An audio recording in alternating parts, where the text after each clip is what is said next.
Broadcasting live from the ESPN Radio Winchester studios, airing out the beef and settling the score.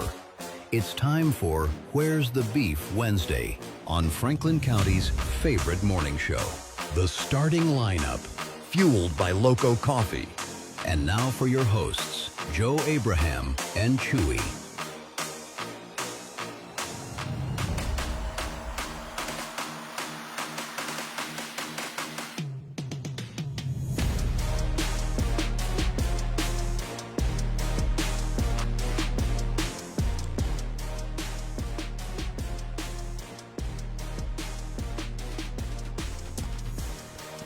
And good morning and welcome into El Grider Salon on the starting lineup. It is a Where's the Beef Wednesday, and I am Joe Abraham. Apologize for getting started just a couple of minutes late this morning. Sometimes you go on remote, Schubert, and everything goes right, and you get set up well beforehand, and you launch the show and all the things right on time. And other times, everything goes wrong, but you still fight through it. You make it happen anyway, and that's kind of what we're going through this morning. We fought through it, and here we are. And the reason we're out here at El Grider Salon with the Humpback Swamp Donkey is because Chewy is getting a complete makeover that was set up in part by Ricky Tips and Miss Grider here. Ricky, how excited are you? Well, hold on. Let me make sure we get your mic. Hey, switch your switch on. There you go. That's what it is. Bad mics. It's got the off switch. So how excited are you for this? Yeah, I'm really excited. Lindsay does a great job. Like, I get my hair cut here all the time. I get shaved once a week, get my hair cut, every other week. They do a great job here. But, the woolly one here. Yeah. That hasn't seen a razor since I shaved his head and his beard 2 years ago? Right. Yeah. I actually haven't shaved or cut my hair since. 2 years. Yeah. Has no clue what's happening to him today. No. He knows nothing about this. He knew it was happening, but he didn't know exactly how it's going to happen or what she's going to do or how she's going to style him or none of this stuff. All he knows is he's keeping his mustache because that was his only requirement was I have to keep my mustache. That was my personal requirement because I also, I told her this morning, I was like, Tori, by the way, my girlfriend, she said, told me to tell you that she really wants me to keep the beard. But I said, if that's not in the plan, it might not be in the cards. And Tori doesn't have a say in this. Exactly. Even though I really appreciate Tori, she hooked me up this week and got Amy in for an eye appointment. But Tori doesn't have a say in this. I know. I 100% agree. I am excited to see what's going on around here. There's a whole lot of clay right there for her to play with. Brett Grouchy already in the chat saying, here we go. Good morning, Brett. And Chance Pickett this morning jumping into the chat already. Thank you all for jumping in. And that's going to happen in the 8 o'clock hour. This is when we're going to start. Yeah, that's going to happen in hour number 2. So we get to hang out with Chewy for the first hour of the show. I appreciate everybody jumping into the FMO Facebook feed. You can pull it up. Go on over to facebook.com/ESPN Radio Winchester. Is that the URL that you changed? Yes. Okay, so it matches now the YouTube one, right? Yes, so everything now is ESPN Radio Winchester. We don't have different usernames for everything. Okay, so Chewy corrected my mistake. It used to be just facebook.com/ESPN Winchester. It is now facebook.com/ESPN Radio Winchester. So if you had it bookmarked, and you clicked on it this morning and you thought that we just poofed away, close, but you weren't lucky enough. We didn't completely disappear. We just moved. Now, I do want to say this as well. As we sit out here at El Grider Salon with these beautiful, big old windows and things like that, parked out front of El Grider Salon. You see what's parked out there, Ricky? I did. I noticed someone made the turn there. How sweet is that? It's there. Yeah.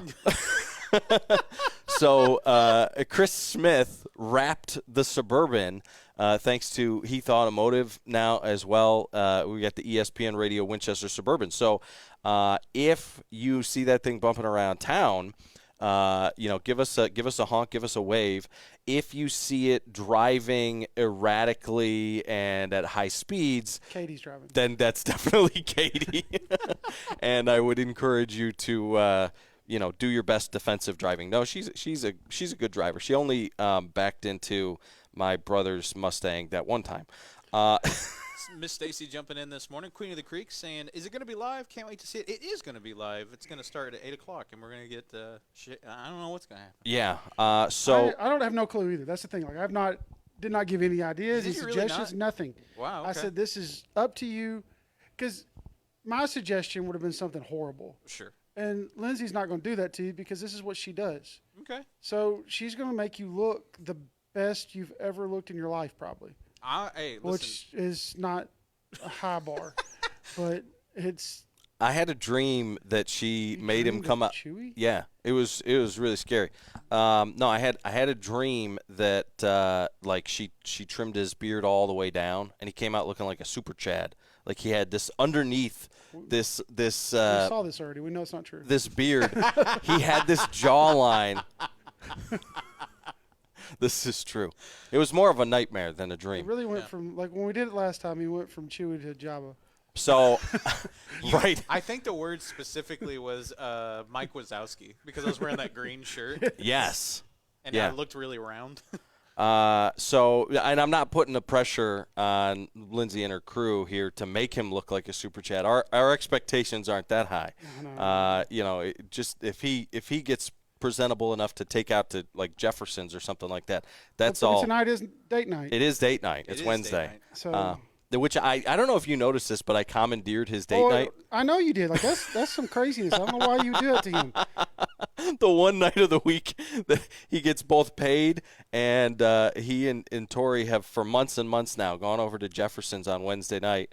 And I said, I'm gonna put a coach's show over there. It'd be really nice if I had somebody over there to help me set it up and break it down. And so he really like, hey, you know what? If I put it there, then Chewy will do it because that's just how he is. Oh, and I don't have to pay him. Yeah.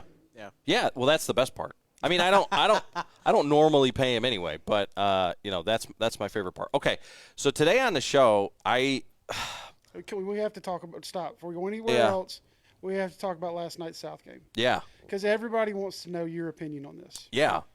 I am absolutely in shock. Now, Cornersville's not put that girl in a uniform yet. She needs to be playing middle linebacker.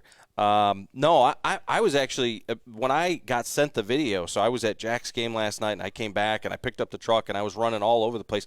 And I pull up my phone, and I've got about 1 million missed text messages because of what happened, including the video. And if you have not seen the video, there is a longer version that we have. We posted where it really becomes relevant. South goes up 34-0, and they're going for the 2-point conversion. They don't kick extra points, basically. They go for 2 every time. They're going for the 2-point conversion.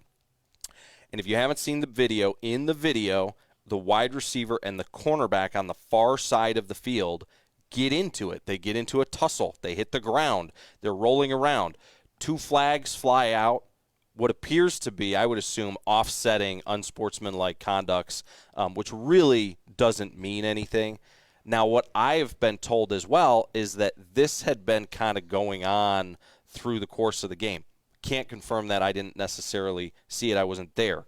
But it was not just a single incident, that it had been going on throughout the course of the game.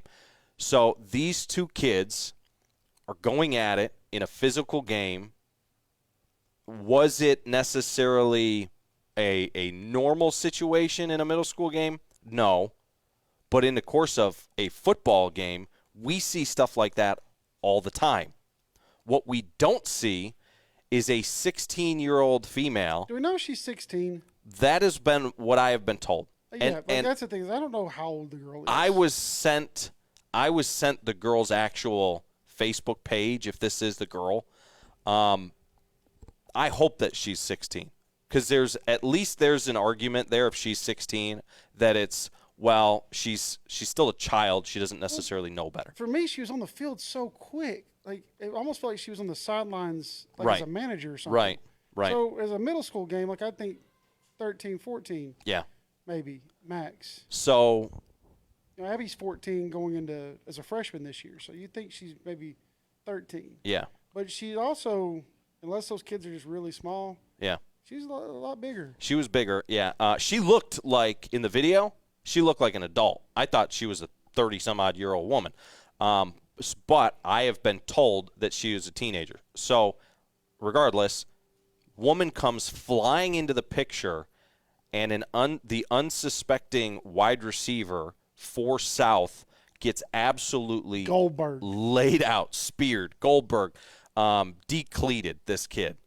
The kid goes down. She gets up, tries to come after him again. They pull her off of him and send her towards the sideline. Now, when we come back, we're going to talk about her actions. We're going to talk about how that is completely unacceptable, and we're going to talk about what I saw, some of the comments that I saw on our Facebook page. Like 500 comments already. And there have been comments on other people's Facebook pages and things like that, but we're going to get into what people are saying about this on the other side. It is the starting lineup. We are on location. It is a Where's the Beef Wednesday.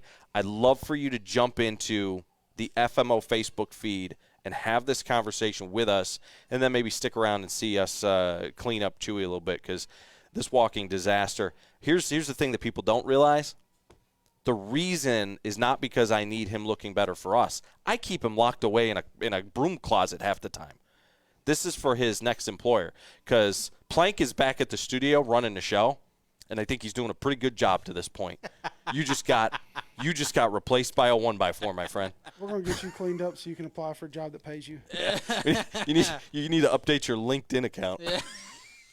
All right, we'll be back on the other side. It is the starting lineup. This is ESPN Radio 1340, 1069, WCDT Winchester.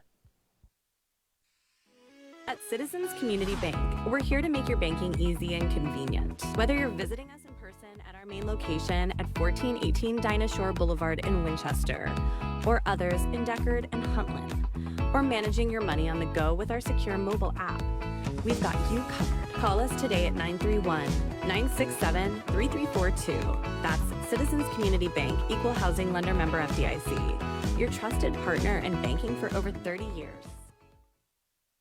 Got a project to tackle or a party to plan? Skip the stress and rent it instead at Reliable Rental in Winchester.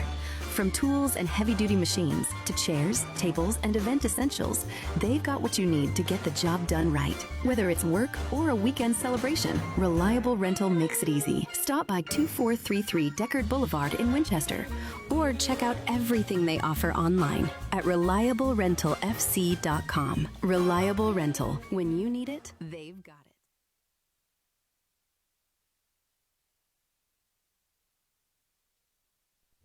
When it comes to caring for your loved ones, choose a name you can trust. Inhabit Home Health in Winchester, located at 2068 Cowan Highway.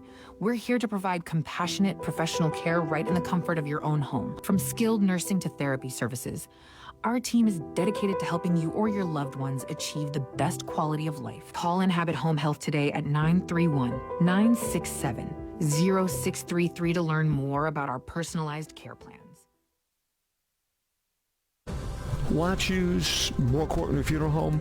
Well, they're a fifth-generation funeral home taking care of the people of Franklin County since 1905. They're committed to serving you, dedicated to providing personalized, professional, and compassionate service to help lighten your burden and help you out during these difficult times. More Courtney Funeral Home, 300 First Avenue Northwest in Winchester, 967-2222. More Courtney Funeral Home.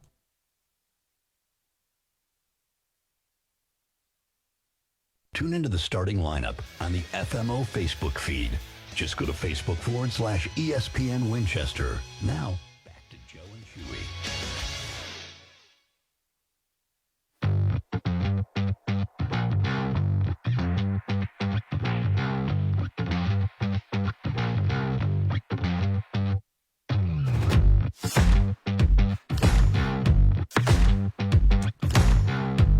Back here on the starting lineup, ESPN Radio 1340, 1069, WCDT Winchester. I am Joe Abraham along with the Humpback Swamp Donkey, Ricky Tips, and Chewy over here at El Grider Salon. Had some comments here. Clint Powers jumping in saying, hey, worth $7 admission last night. And then Doug says, Chewy's already local famous. He would be a great at auto sales. There you go. Doug trying to steal you over there. Dang, Doug. Doug, if you can hook me up with a key truck, I'll come work for you for a month for free. Yeah. What? Hey, A key truck. what is a key truck? It's those little tiny Japanese like trucks Oh. where it's like this teensy, like the engine is under the seat. Yeah, they're but like $1,000 or It's something. yeah, it's like I think the max is like 10 grand, full size truck bed in the back. Like a clown car. Yeah. yeah. Now Yeah. you get it. That'd So be one really of those good. only one person fits in the cab? Well, two-ish. Well, if it was me, probably just one. But like, yeah, basically. It's like a smart car with a truck bed. Basically. So I'll tell you this, smart cars are Yeah. roomier than you think. Really? Yes. When I was working at the golf course, they first came out, those little red and white ones Yeah. that don't have a They back seat. they look smaller than the golf carts. There's a Huntland's girls basketball coach, Matt Prince. Oh, there you go. But Squirrel. they look tiny. And so we had this guy, he owned a big orange orchard down there in Florida. One of our members of the golf course. And he showed up one day and he goes, him and his wife pull up to the restaurant. And he always dropped his wife off the front door, nice man. And I'm sitting there walking in. I was like, you did not buy one of these little electric things.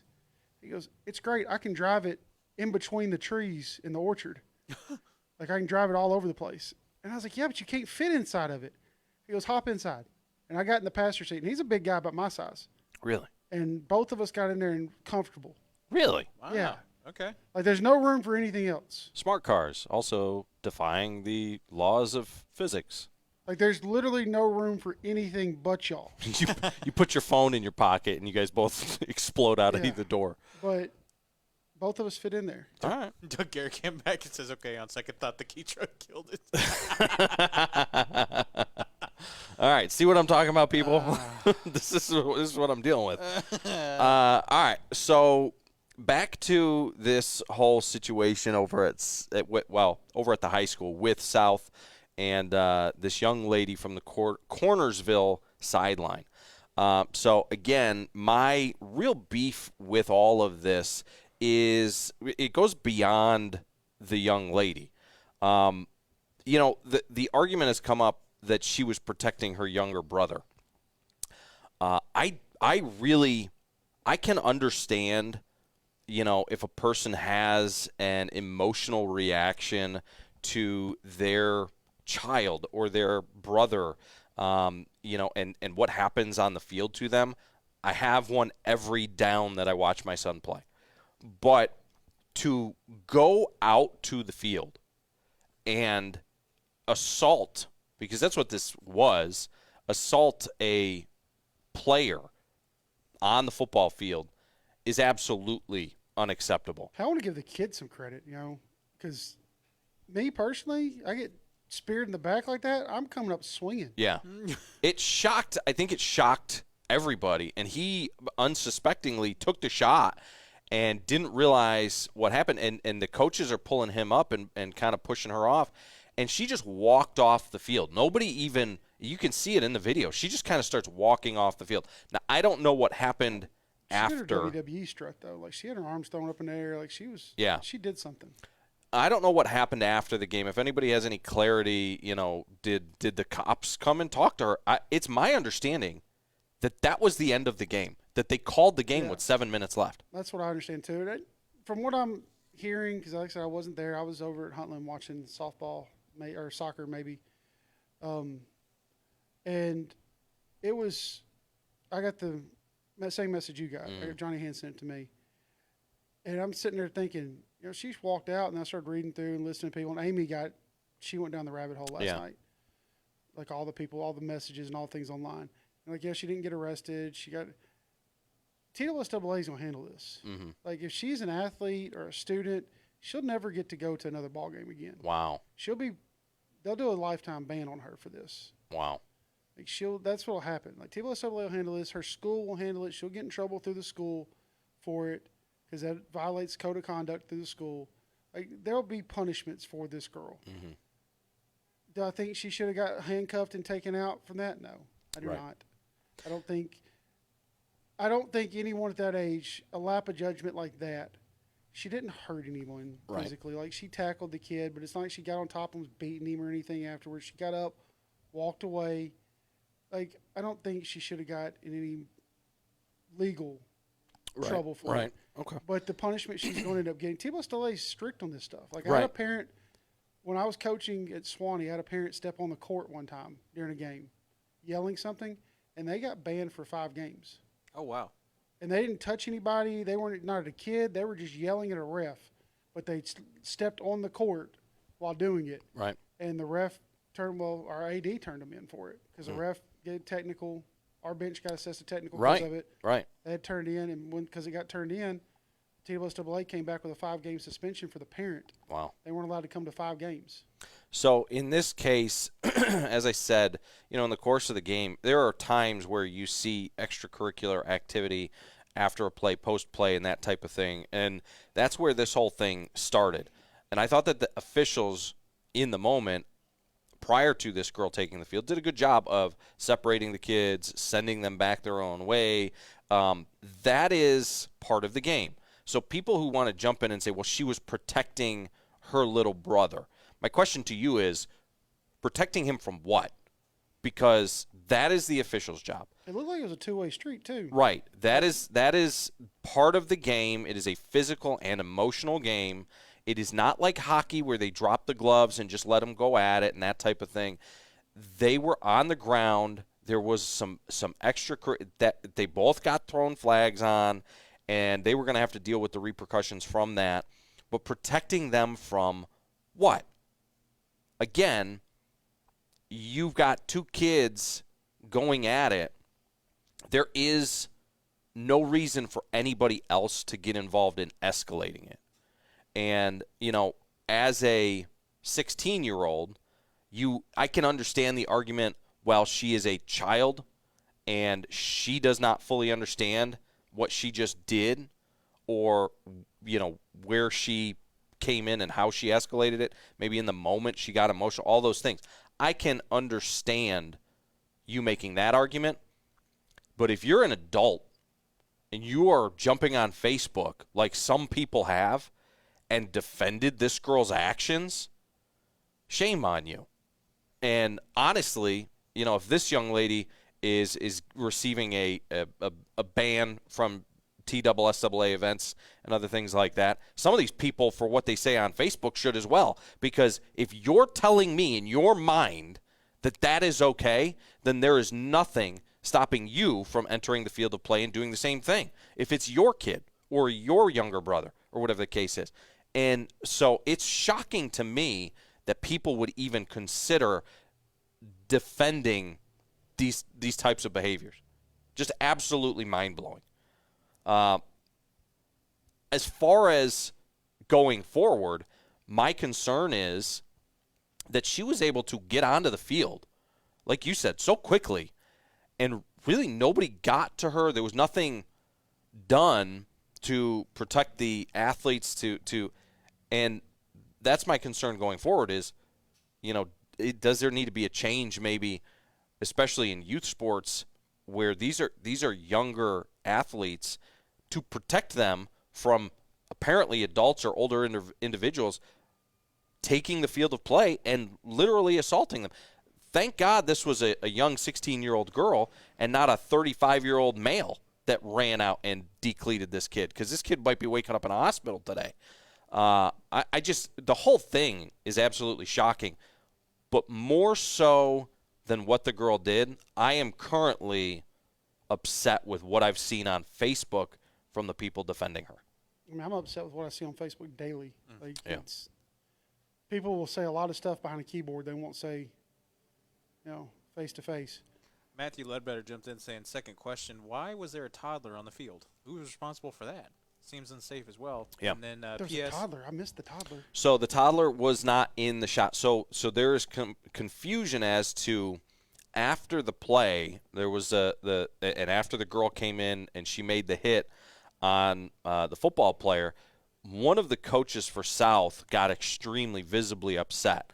And there were people who thought, okay, he got thrown a flag on because he was losing his mind over the fact that this girl came running onto the field. That's not why they threw the flag. Apparently, the flag was thrown because one of the coaches had a young child on the sideline, the south sideline, and that child came out onto the field as well, which, again, you had all the coaches like going onto the field in the field of play. Now, that part of it, I can defend that a little bit more. I grew up on the sideline. I grew up as a 2-3-year-old kid. I was on the sideline all the way up till, I can't remember how many times I've paid. Probably like a handful of times I've paid to get in a football game in my entire life. I had 2 last night, which that was a disaster. Didn't realize it was cash only. So anyway, my point is, yes, the kid needs to probably be with an adult at all times if they're going to be. But I think those are 2 different level things. The girl running onto the field, attacking a player versus a young child running onto the field. And I don't know the age of the child, but it's a similar thing at basketball games. You see at basketball games, these little kids will take off on the sideline, and next thing you know, they're at center court running around during the game, which drives me absolutely nuts. You've got to be able to control your kid. Well, I think the young kid on the sideline will probably be addressed this week, or that won't be allowed to happen anymore. Right, I agree. And to your other question, like how do you want to protect these kids? You can't sit there and put armed guards every 5 feet on the sidelines like it's an NFL game or a college football game because you can't afford it.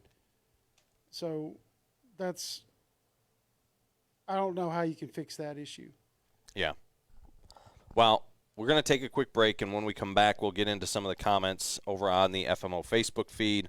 Let me know if I'm in the wrong. I mean, if you think that there is an excuse, any excuse, for somebody to come off of the sideline or out of the stands and effectively assault a player, I'd love to hear you defend why. It is the starting lineup. Chewy, I like that shirt. Thank you, brother. This is for an unreleased product. This is, yeah. This is ESPN Radio 1340, 106.9 WCDT Winchester. From the Paul Feinbaum Show. Check in scissor hands. I'm the wrong guy to ask, but what's the secret to a good haircut? A good haircut makes you feel confident. You know what I'm saying? Yeah. Like, when you get that haircut, you're going to walk out that barbershop, you're going to look in the mirror, and you're going to be like, yeah, that's it. And you're going to tip the barber. The Paul Feinbaum Show. Weekdays at 3 Eastern on the When it comes to ESPN caring for your app loved and on ones, the choose a SEC name app. you can trust. Home Health in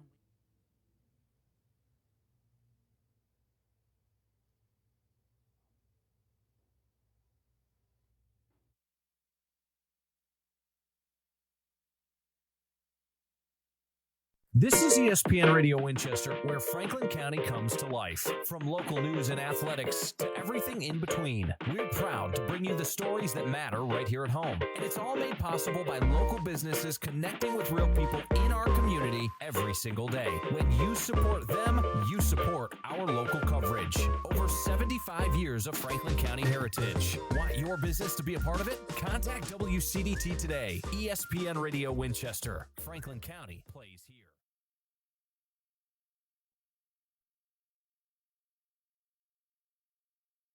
Rebel football is back. Join me, Joe Abraham, and Kyler Parker this Friday night as Franklin County opens the 2026 season against the Coffee County Red Raiders in Manchester. Pre-game coverage begins at 6:30 with kickoff at 7. New head coach Chuck Reed leads a new-look Rebels team into its first test. Listen anywhere on the WCDT smartphone app or follow our live Facebook feed. Franklin County, Coffee County. Presented by Franklin County Financial Services on ESPN Radio 1340 AM and 106.9 FM.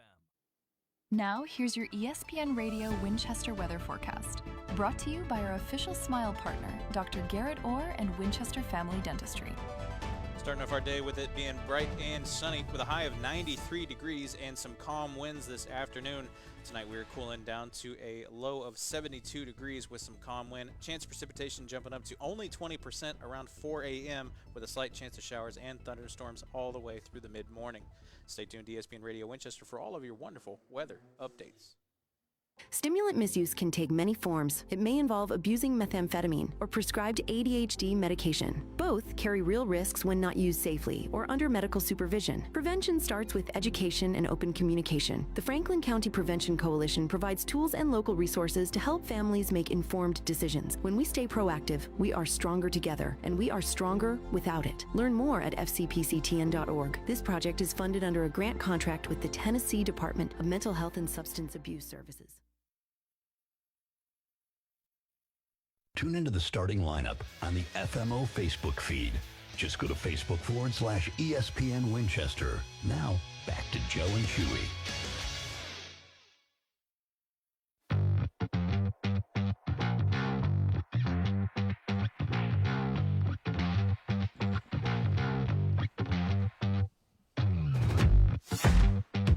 Back here on the starting lineup, ESPN Radio, 1340, 106.9, WCDT Winchester. Joe Abraham, Chewy, and the Humpback Swamp Donkey hanging out here at the L. Grider Salon. Jump into the FMO Facebook feed and join the conversation. Personally, as far as this whole thing goes, again, the one thing that drives me nuts, that's bothering me more than anything, is the argument, well, she was defending her brother. She's defending her brother. And you can say, emotions, she's 16, whatever you want to say. I understand why you're upset. I understand if you're a Cornersville parent or fan or whatever the case is, but you're still wrong. You're still wrong. And here's the thing, it's not a Cornersville versus South thing. This is not a us versus them or them versus us. This is not a Cornersville South thing. This is everybody who comes to these games has a responsibility as a fan. That's why they make the announcements prior to the games. That's why it is so important to have this conversation, is because it is unacceptable. In every sense of the word, there is no excuse, no arguing it, no nothing. If you think that this is at any time acceptable, I personally hope that you don't go to any games. Because there's a level of insanity there that I don't understand. Now, the only excuse that I can make for the girl is that her frontal cortex is not fully developed. Is that the cortex? Is that the right cortex, Chewy? Yeah. Is that her frontal lobe is not fully developed, and she made a mistake. Hopefully, she has realized that. But goodness gracious, the adults that have jumped in on Facebook to defend her, to me, insane. Chewy, what do we got in the FMO Facebook feed? So I actually we got a text message from Sam Davidson. Text message? Said his kid specifically requested that we don't go through with it today because then I'll lose my nickname. Well, but this kid's going to lose that deal. Yeah. But here's the thing. Chewy is a lifestyle, okay? It is a way of life. It's a vibe, all right? Hair doesn't tell you who or who isn't Chewy. It's I'm Chewy. I am Chewy. We are all Chewy. We are Chewy. So let's see. In the comment sections, I try to tell people that they don't realize how much of like a narcissist you are and how much you love being famous and all these things. You literally just tried to create your own movement on the air. I am Chewy. This is not V for Vendetta, my friend. Andrew jumped in. It is a good movie. Yeah. Andrew jumped in this morning saying, "What's up, boys?" Good morning, Andrew. Doug Garrett was looking for Brett in the chat here. Doug was asking, did he get Goldberg too? Matthew Ledbetter jumped back in saying, P.S. I think she should be banned from the courts and fields. Christopher Lambert jumping in saying, simple, stay off the field. It's a football, a combat sport. Let the refs, the coaches, and the players deal with it regardless of what is provoked. Robert and Veronica Wiseman jumped in this morning saying, absolutely no reason for anyone to run on the field ever. Alice Davis just jumped in saying absolutely no excuse for the behavior. She should have been arrested and sent to juvenile detention. Chance Pickett jumping back in saying there is absolutely no excuse for this behavior. And then Lorraine Wainwright said, I agree, if the right mama would have to got on her way out, it definitely would have been legal action. That's a good point. Christopher Lambert jumping in saying, I don't think she should have been arrested. That's extreme in my opinion. These kids need a good fist fight, in my opinion. I said that yesterday. Yeah. Sometimes kids just need to be able to go. Well, I didn't really say it in so many words, but yeah, I do feel like there's a little bit of the social. I call it the social governor is gone. The zero tolerance has made it to where kids just have these outbursts because they have no outlet. They have no, hey, meet me back behind. I don't know if you had one of those back in the day. I'll tell you, I went to school in Huntland, and everyone in Huntland understands. If you had beef, you went to the Triangle. The Triangle. The Triangle. Meet me at the Triangle. Yep. I'm going to obtuse you. If you're not from I thought it was good. If you're not from Huntland, you might not understand. But No. Huntland folks down there understand. I'm going to destroy you equilaterally. So we had. I'm just going to do it right. That was pretty good. So we had triangle jokes here on the starting line. We had when I was in high school, we had one of those situations play out where the entire junior class, you picked a side. Like there was going to be a brawl, and we went out, and it was kind of like in Anchorman, where just like both sides show up. And, like, people brought baseball bats. I mean, I don't know what we all thought was going to happen. Jeez. Yeah, it started out, it was going to be these two guys. And the next thing you know, it was all of their friends on one side. And nothing happened. We all met up. We were all, like, lined up, like the Jets and what is the other one? The Sharks and the Jets. We were lined up against each other, ready to go, and then a car drove by, and we were like, oh, it's the Fuzz. It wasn't really. It was probably like Jennifer's mom or something like that, not to be confused with Stacy's mom. But we all just scrambled. I lost my baseball bat. I threw it in the woods, never to be found again. Got rid of the evidence. I don't know who brings a baseball bat. I'm Italian. What do you were trying to go to jail. Yeah. It's a fist fight. I'm bringing a baseball bat. You were racking up some street cred early on. Oh gosh, I was trying to. Were you doing lines of creatine that morning also? that was pre-creatine. That was just straight Joe. That's the T-shirt we need to make. Straight Joe. So I get as a teenager doing stupid things. What I don't get and what I will not defend is this girl's actions in any way. I don't care if it's her younger brother. I really don't care. You are still in the wrong. And we need to be able to, as a society, we may not be able to identify, what a man is and what a woman is these days as a society. But we can certainly say that if somebody comes onto the football field and assaults an athlete, that is wrong. I don't understand how that is even in question. So Amy Crabtree jumped back in. She says, no, she made a choice. At her age, she knows right from wrong. Yeah. Matthew Ledbetter I agree with that. He says, we see too much of this junk in kids' sports, parents acting fool in front of the stands, on the sidelines, etc. Shasta Davis says she's 16 and should know better. If that was have been my son, there would have been a bigger issue. Yeah. And I love that. So my defense is, well, her brain isn't developed yet. But, teachers and educators and people within the school system and anybody who's got a 16-year-old is going to agree and say, you know what, you could make that argument, but really that doesn't hold any water either. If we trust 16-year-olds to drive, we should trust them to be able to control their emotions at a football game and keep from running onto the field and Goldberging a 12-year-old. Crabtree, he jumped in saying, you're not reading all of my comments, Chewy. That's right, Crabtree. Christina, I read that comment. Christina Pace said, how would have this turned out for her if her brother was in high school? Caitlin Lovato runs into the kid and just immediately hits the floor. Yeah. Caitlin Lovato jumping in saying, defending your brother in the hallway at the school is one thing, but it's a contact sport. Are you going to jump in the boxing ring to help him?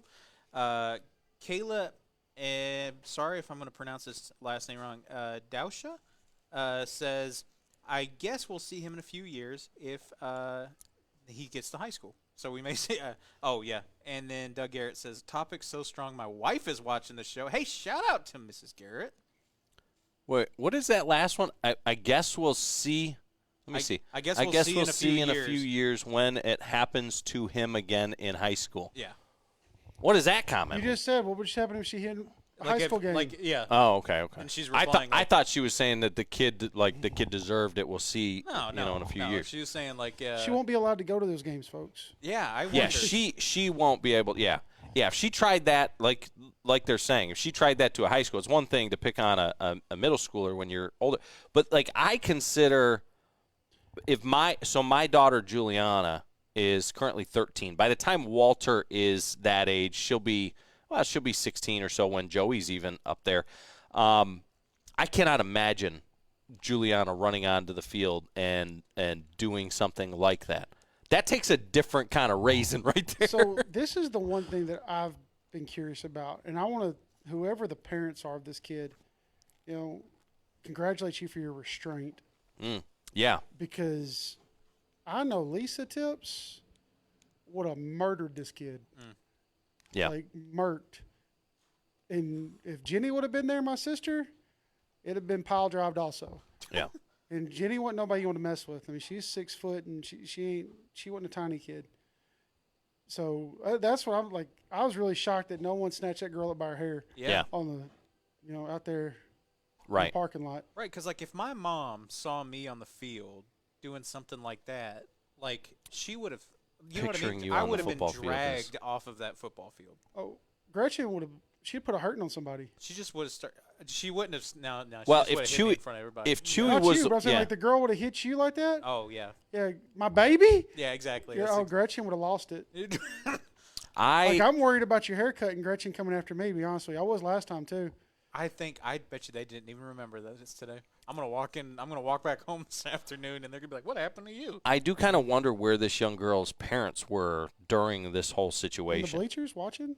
Yeah, well, but how did they not, like, would you have thought your daughter's about to run on the field and hit this kid? Yeah, I guess not. I mean, but Cornersville only had, if you saw the, there's like 6 of them. Yeah, there was like 6 or 7 fans. It wasn't like they traveled well. Yeah. He's saying that facetiously. It wasn't like they brought a whole bunch of people with them. She had space. I mean, it's true. She got a running start. There was, 40% of the visitor crowd basically ran onto the field on that play. So John Davenport jumping in saying, "Can I suit up Friday?" LaRae jumping back in saying, "Yes, Ricky," and then Doug Garrett saying she got a sheriff's escort to her car. Is that true? That's spooky. Well, she probably, needed one after what she did. I go back to, and I think that, first hill of South football. Some people have kind of insinuated this, but, maybe her punishment, instead of the TSSAA getting involved like that, maybe Cornersville High School's team should get involved and say, okay, you want to. Why are they going to celebrate her in Cornersville? No, but you want to act like that. You want to see what it's like to play football and hit somebody, pat her up.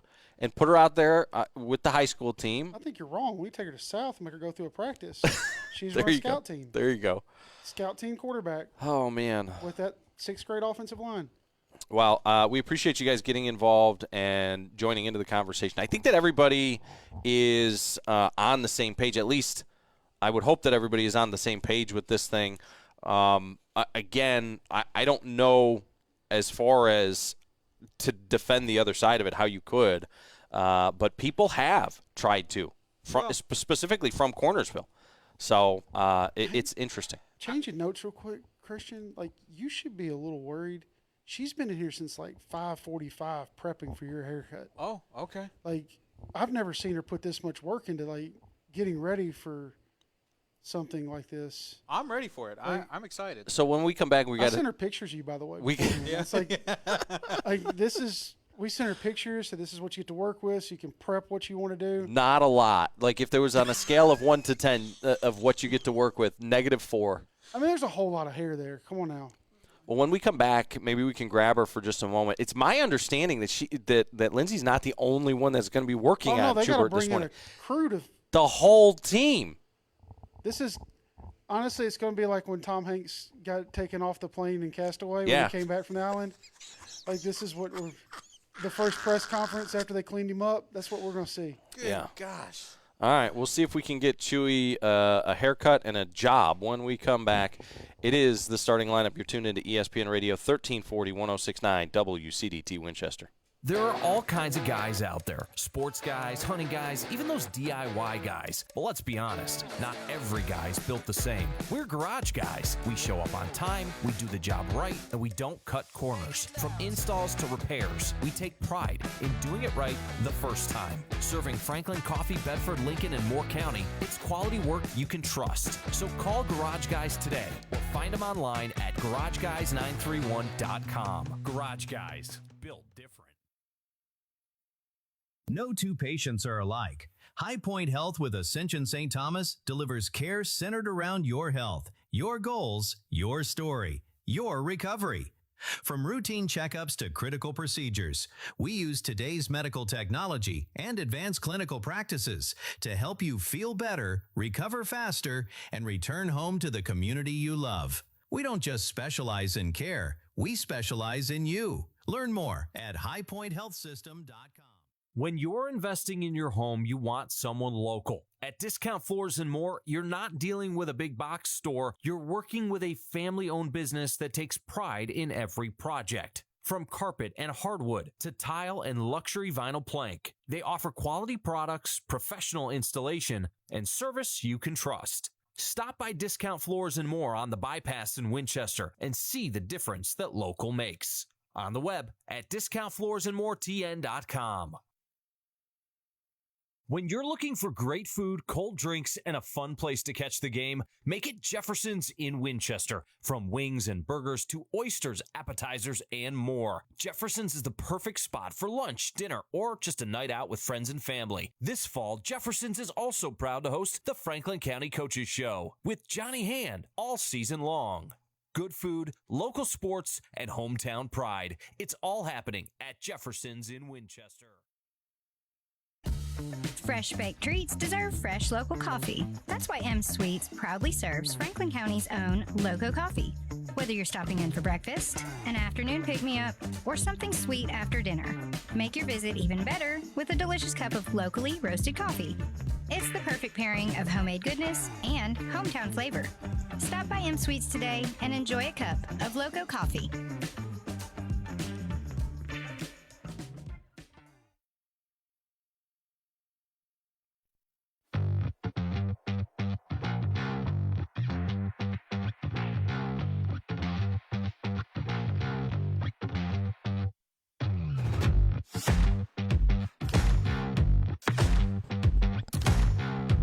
Wrapping things up here on hour number one, we're joined now by the lady whose name is on the establishment, Miss Lindsay Grider. How are you today? Good. How are you? Well, I'm doing pretty well. Chewy over here is very nervous. Oh, don't be. I just got nervous all of a sudden. Like an excitable nervous. Yeah. I was good and fine, and then we started talking about it, and then I'm like, oh man, I haven't done this in a while, and I got nervous. Yeah. But, I'm excited. I trust you. You haven't groomed yourself in a while? No, he hasn't groomed himself in a while. Now, my question to you is, A, do you realize that you're going to have to delouse the place after you're done? He is a Wookiee. We got Viricide on deck. Okay. And it probably would just be better to just throw anything you use on him, just throw it all away anyway. Just get some new clippers, get some new scissors, just all the things, just to be safe. I mean, I don't want you guys to catch. If you feel unsafe, I want you to blink twice. Wear gloves, whatever you need to do. Yeah. I don't want you catching any blood infection. Listen, we're a radio station. We don't have great insurance, so it's just anything that happens is not on me. If y'all are wondering where this came from, when we walked in, it's so nice in here that I am almost like, man, I don't even think I should be allowed in here. Yeah. Like, you walk in and there's like a mosaic and the floors are shiny and the walls are all really pretty and everything. It's pet friendly in here. They're not a dog groomer. That was part of the dilemma here. But they said that you had enough human DNA. Yeah, they can make an exception. Yeah. So. Well, no, I really appreciate you doing this. I think that this is going to be a great test and testament to the work that you guys are able to do here at the salon. Thank you. Yeah, we're really excited. We, as a team, work together a lot. We have bi-weekly meetings. So every other Wednesday morning at 8 is our time together. So when Ricky presented me with this opportunity, we spoke about it, and it just made sense that this would be a fun little, time to get together and, what's better than like a man makeover? Oh, yeah. So we're all going to take a look. We've got hot towels in the in the caddy. We've got the wax is warm. Whoa! They're gonna wax you, dude. Yes. Dang. Yes. Getting the whole treatment. But yeah.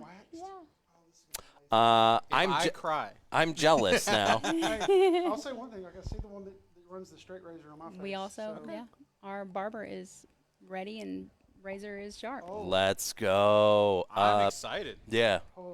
You're gonna look too good. This is gonna be your show by the time we're done with this whole thing. I think. You better be careful, Joe Abraham. I know it. So for people who are wondering, maybe is this something when you talk about you got the whole team and the whole crew is going to work on Chewy this morning? Is this something that you guys do often, where somebody's such a big pile of work that you got to send them through each chair, or is this more of a unique situation? This would be a unique situation. I think it's a good testament to the business itself. Like, there are so many times that a client can go to a salon and find themselves, happy, but wonder, what would my appointment have been like if I was 2 chairs down?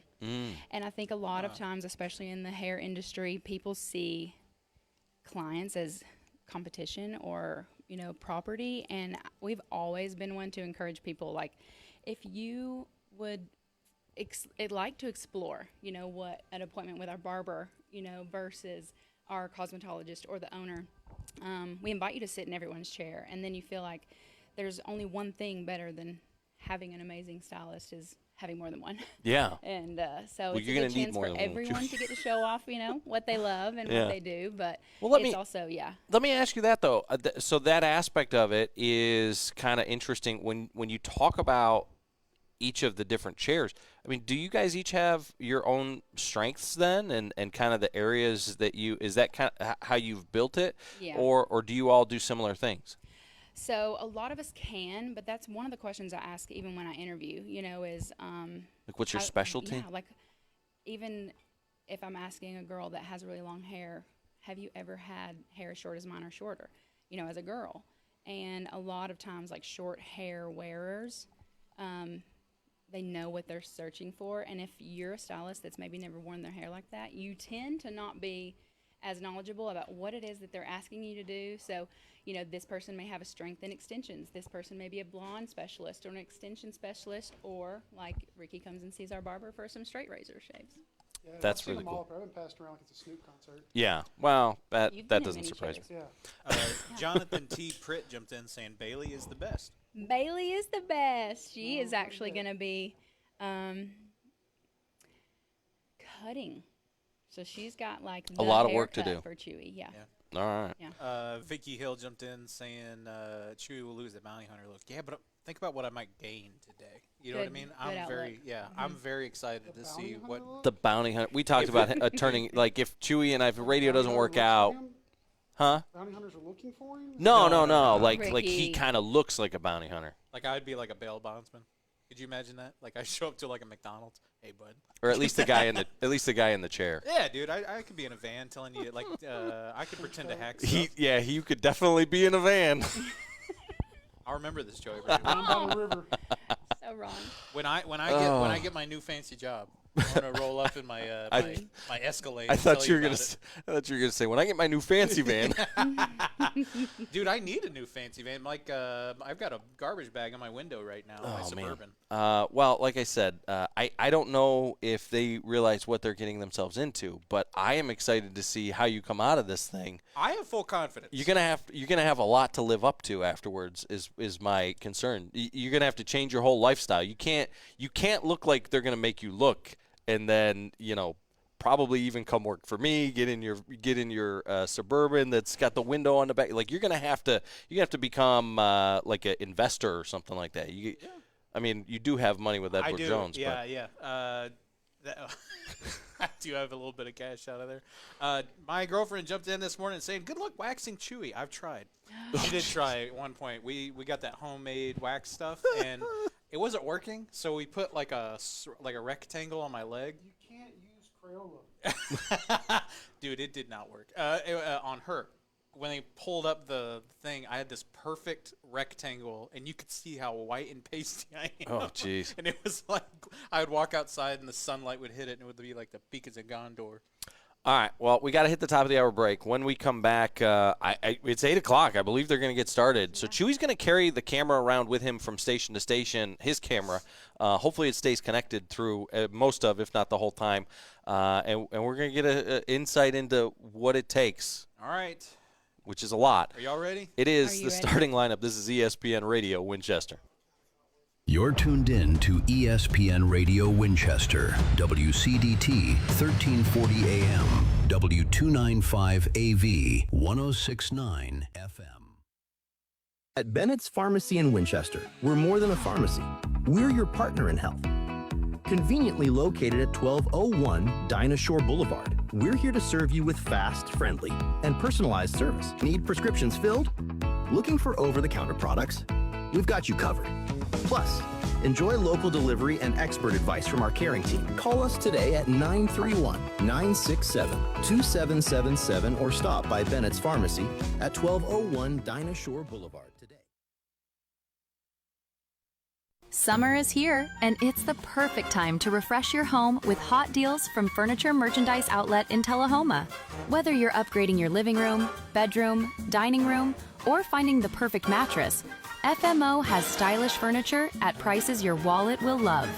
Visit Furniture Merchandise Outlet today at 105 North Jackson Street in Tullahoma, or shop anytime at FMOTN.com. Make your house feel like summer all year long with FMO. This is ESPN Radio Winchester, where Franklin County comes to life. From local news and athletics to everything in between, we're proud to bring you the stories that matter right here at home. And it's all made possible by local businesses connecting with real people in our community every single day. When you support them, you support our local coverage. Over 75 years of Franklin County heritage. Want your business to be a part of it? Contact WCDT today. ESPN Radio Winchester. Franklin County plays here.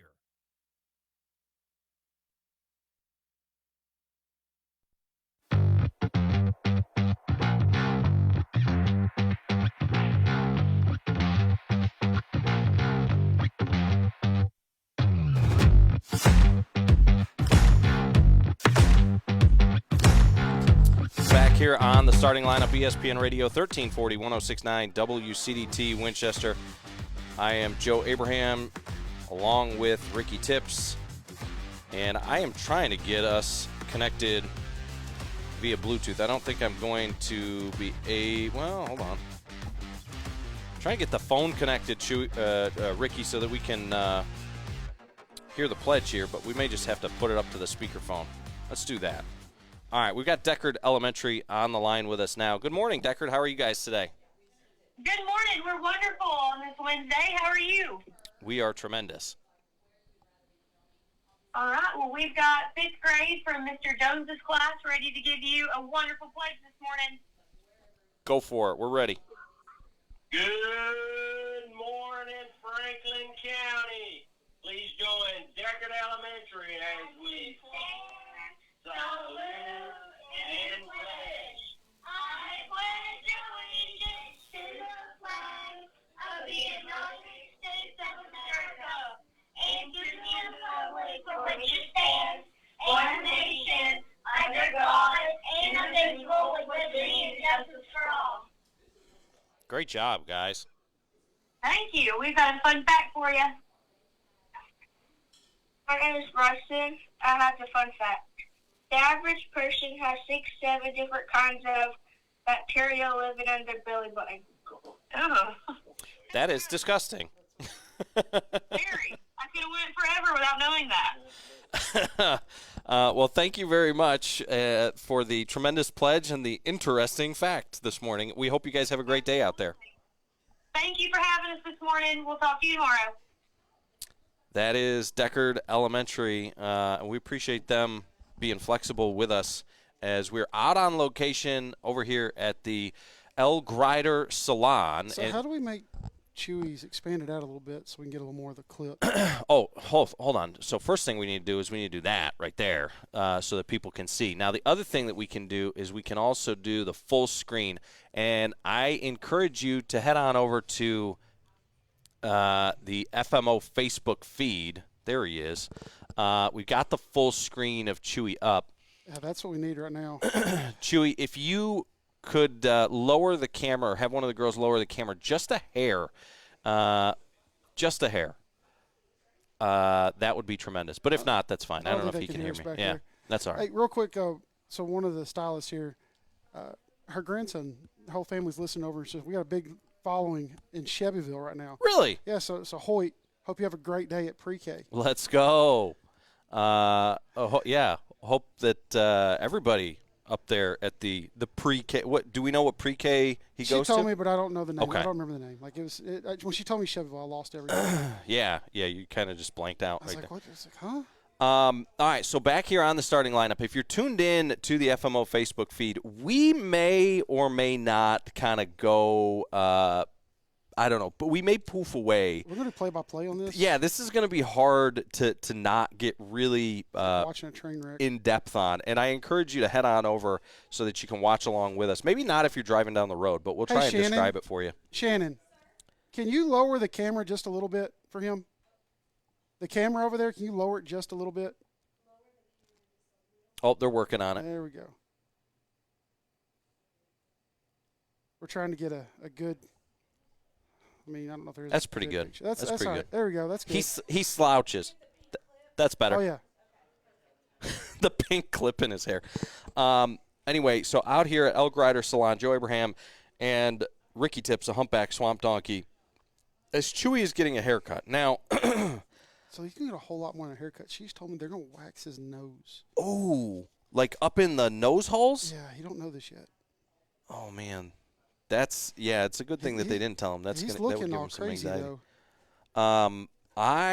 Like a cat on a stove right now. I've hit the age where I've got more hair in my nose and in my ears than like on the top of my head, I think. Well, that's because you have no hair on the top of your head. Well, that's true too. Yeah, so any hair, either of those aspiratus, So it's kind of a thing there. Chewy is what would you say the look on his face is right now? He looks from here. He's a little pale. Is he panicking? You think terrified? Yeah. I don't think that he's ever had this much attention from women in his life, but maybe I'm wrong. Tori, it's gonna be the best to be with you as she trims the Chewy. Oh man. They're not using lightsabers though, so we're good. That's a plus. Again, head on over to the FMO Facebook feed. You can pull it up and watch him literally getting his beard trimmed right now. Or is that what she's working on? So she's cleaning up his mustache. Okay. You actually can see he has lips, folks. I didn't know that. I've never seen his lips before. Anyway, so Ricky Tips, as far as last night goes, and we talked about it yesterday, we did talk about it yesterday, is there are some people that went to the scrimmage between Franklin County and Huntland this past week, and were sitting outside the fence line watching the game. And I have heard some people push back and say, it's fairly expensive to take your family to watch a game. If you've got a family of 5, a husband, a wife, and 3 kids that you're trying to watch it, it's $50 if it's $10 a ticket. And again, this was a situation where it's a scrimmage as opposed to regular season games are usually $7, I think, for adults and $5 maybe for students, something along those lines. And I ran into this exact issue yesterday when I took my kids to see my son's game, and they took cash only, which I did not realize going to the game beforehand because I so rarely actually pay to get into a game. But it cost me $17 for just me and 2 of my kids to get in through the front gate. And, my question to you is, what are your feelings on people who pull up to the fence line at Franklin County High School, that end zone over to the left-hand side, and park and watch the game from outside of the fence instead of paying the $10 to get in? So I know a few people who used to do that, and they would go and pay the ticket price. Right. And then go back and sit in their car. Just so that they could sit in their car Yeah. and in the air conditioning and Well, things like that. It's the steps and like all that was just too much for Right. some. Like, you've been watching games for years and you still want to watch them, but you can't physically do it. Like, I get that. So, I mean, for that, I don't have a problem with it. It costs money. Like, folks, to run these programs, it's not cheap. Like, we went and watched Huntland soccer yesterday. It's $5 to get into the game. We paid there. And I asked, after the game, I asked Lisa, I said, hey, is Coach Crabtree, the principal, asked, is there a pass we can get for all fall sports? She says, we don't do a fall sport pass. We do one for football. Like, and Abby's buying those today for us. It's Right. $30 a person for a season pass, and it gets you in both middle school and high school games. Oh, nice. Down in Huntland for $30 for all the football games, home games. And they'll do the same for basketball season. They have a price for all the home games for basketball season as Right. well. And I think they do it for softball and all that as in baseball. But they don't do it for soccer because they barely make enough to pay the officials Right. for the games. It costs money to run these sports, folks, and I hate to say it, but everything's gone up. Prices aren't Yeah. cheap. And I'm with you. Like, I've never in my life paid to go watch a professional game or a college game. Yeah, Never once. I wouldn't. This is from a value standpoint. I see more value. I would be more likely to pay for a high school game or a minor league game than I would a professional game at this point from a value standpoint. Last year's the first time I ever paid to go watch a basketball game. Yeah. Ever. Like, I've never in my life paid to go watch a game. And I could have walked in the games last year? Yes. Nobody Right. would have said nothing to me. Right. But it's it's how they make their money. It's how they raise money to be able to pay for things they do. So I don't mind it. It doesn't bother me one bit. Yeah. Like, I just don't see the issue in it. I think Franklin County still sells season passes. Alice Davis asked that question. Yeah, if there's anybody that's got clarity on, and I know that they sell the parking passes and other things like that. I'm sure there is probably a season pass for football like they have down in Huntland, and it is a situation that a lot of people don't realize. You mentioned soccer, for example, just makes barely enough to pay the officials and the kids who are going around fundraising. I think that's part of the reason we've seen an increase in fundraising from a Franklin County standpoint, is because when the football program is really doing well, that brings money in through the band boosters. So now the band has more money. Mm-hmm. They've been complaining, we've got uniforms that are 15 years old. We need new uniforms. Well, if more people are attending the games, then more people are buying food at these games, which means that they have more money going into their coffers. The football program obviously is making money as well, but it's similar situation to like college athletics where you have one or two sports that make money. Basketball and football can make money if they're performing well, and all of the other sports lose money. Yep. And in fact, at the University of Alabama, I remember sitting down when I was traveling with the volleyball team. I was calling volleyball on the radio for the University of Alabama as a student, and I remember sitting down, and Coach Judy Green stood up before the team and said, when we get back, everybody go say thank you to – it was Coach Shula at the time. Say thank you to Coach Shula for providing this nice meal for us. We went to a steakhouse down in Austin, Texas, and he treated them to a nice dinner because, of what they did. They made it to the NCAA tournament and things like that. But essentially what she was saying is the football program paid for this dinner to be possible through the money that they make. And Did y'all go to Shula's? Huh? Did y'all go to Shula's? No. Well, I did, when I was down there, but in this case, we were in Austin, Texas.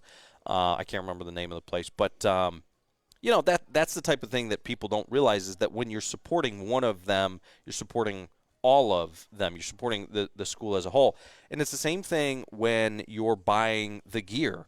Now, one of the things that frustrates me, which we haven't really talked about much, but there are a lot of these smaller pop-up type of businesses that sell gear that don't necessarily have a partnership with the school or with the program. And if you're going to be selling gear with a school's logo on it, like the FC logo on it, at what point in time do we encourage, do we encourage these businesses selling the gear of the schools to have some sort of a licensing partnership with the school where, hey, if you're selling something with the Huntland logo or the FC logo or the Tullahoma logo or whatever logo on it, it seems like the school should get a percentage of those sales. If you buy something with the Tennessee logo on it, those businesses have to pay a licensing fee to be able to sell that gear. So what about at the high school level? That's something that, maybe it's a few $100s, maybe it's a few $1,000s. I don't know. But I was at the Tullahoma game yesterday, the middle school game yesterday, watching Jack play. And one of the things that I noticed is how much Tullahoma gear. Every middle school kid was wearing a Tullahoma hat. Every high school kid was wearing a shirt or a hat. All the parents in the state. I mean, that is a lot of gear that is being worn and being sold and things like that. And I just wonder if there is a better way for our district to kind of benefit from those types of sales. I mean, the places I know that sell merch, they sponsor a lot of stuff that goes on in the schools. Right. So maybe not directly have a funding process there, but the places do give back to the communities and the schools. Yeah, a lot of them have like these discounts and other things like that they do with the schools. Well, man, not just directly, like off the hook. I know Josh has done some things for both schools a lot. He takes care of them. He donates a lot of stuff to them. Alan down at Fincham Sports, I know he's been doing a ton here lately since he's opened up, helping the schools out. So, I know those two places do. You got businesses around the square that sell the gear. I know they're all in the programs for the schools. Right. So they, directly, yes, they're not putting money back into the school system, but indirectly they are. Right. All right, we'll get a quick break in here. Again, I encourage you to head on over to the FMO Facebook feed where you will see them working on Chewy as we. It's like Sleddy is just doing work on his face right now. Oh man, I can't tell a difference yet, and I don't know. I can't see as closely as you can, but just to get through like all of the, I don't know, all of that. So I'll tell you a funny story about her granddad. Mm-hmm. We coached travel ball together. My first year ever coaching travel ball, and we had practices up in Swanee. Her granddad, back-to-back weeks, hit hole-in-ones at Swanee. Yeah. Wow. I've never. Coach Carmack. I've never hit a hole-in-one in my life. Yeah, Coach Carmack. Wow. All right, we'll be back on the other side. Head on over again to the FMO Facebook feed, and you'll see. I'm going to even leave it up through the break. We'll just leave it up. You can watch Chewy getting trimmed up. It is the starting lineup. This is ESPN Radio 1340, 106.9 WCDT Winchester. Got a project to tackle or a party to plan? Skip the stress and rent it instead at Reliable Rental in Winchester. From tools and heavy-duty machines to chairs, tables, and event essentials, they've got what you need to get the job done right. Whether it's work or a weekend celebration, Reliable Rental makes it easy. Stop by 2433 Deckard Boulevard in Winchester or check out everything they offer online at reliablerentalfc.com. Reliable Rental. When you need it, they've got it. This is ESPN Radio Winchester, where Franklin County comes to life. From local news and athletics to everything in between, we're proud to bring you the stories that matter right here at home. And it's all made possible by local businesses connecting with real people in our community every single day. When you support them, you support our local coverage. Over 75 years of Franklin County heritage. Want your business to be a part of it? Contact WCDT today. ESPN Radio Winchester. Franklin County plays here. At Bennett's Pharmacy in Winchester, we're more than a pharmacy. We're your partner in health. Conveniently located at 1201 Dinah Shore Boulevard, we're here to serve you with fast, friendly, and personalized service. Need prescriptions filled? Looking for over-the-counter products? We've got you covered.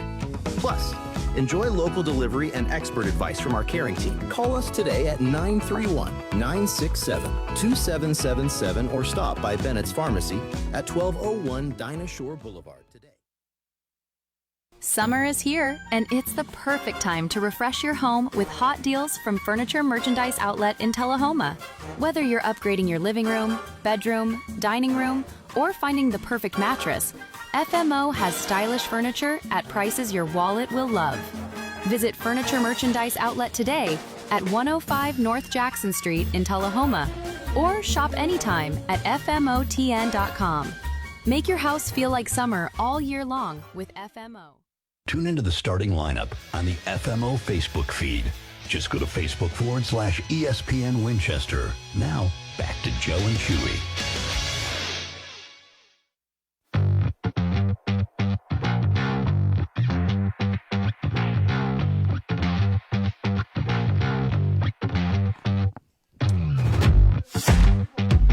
Here on the starting lineup, ESPN Radio 1340, 1069, WCDT Winchester. Joe Abraham and Ricky Tips, a humpback swamp donkey. You can head on over to the FMO Facebook feed and check out the work they're doing to Chewy. I guess I see it is a little bit shorter. Oh, that's a lot shorter. He's not a like as Wookiee-ish anymore. It's still thick. Yeah. But it's a lot shorter. She's thinning it out right there. I'm waiting to see. So here's my thing. Is I'm waiting to see like a half a Snickers bar or something like that fall out of the beard as they're cutting it. Like a chicken. That usually keeps those. Chicken bone. Yeah. Yeah. So one of the other things we mentioned this morning is we got the ESPN Radio Winchester Suburban now. We got it wrapped by Chris Smith and Wrap Smith. It's got the Heath Automotive down the side of it and the big ESPN Radio Winchester logo on it. Doug Garrett. I just drove by the radio station. There's 2 groundhogs sitting on the front porch. Oh, my gosh, with the groundhogs. I swear to all that is holy. These groundhogs are eating the building. And I've been doing everything in my power to eradicate them, but they just keep coming back.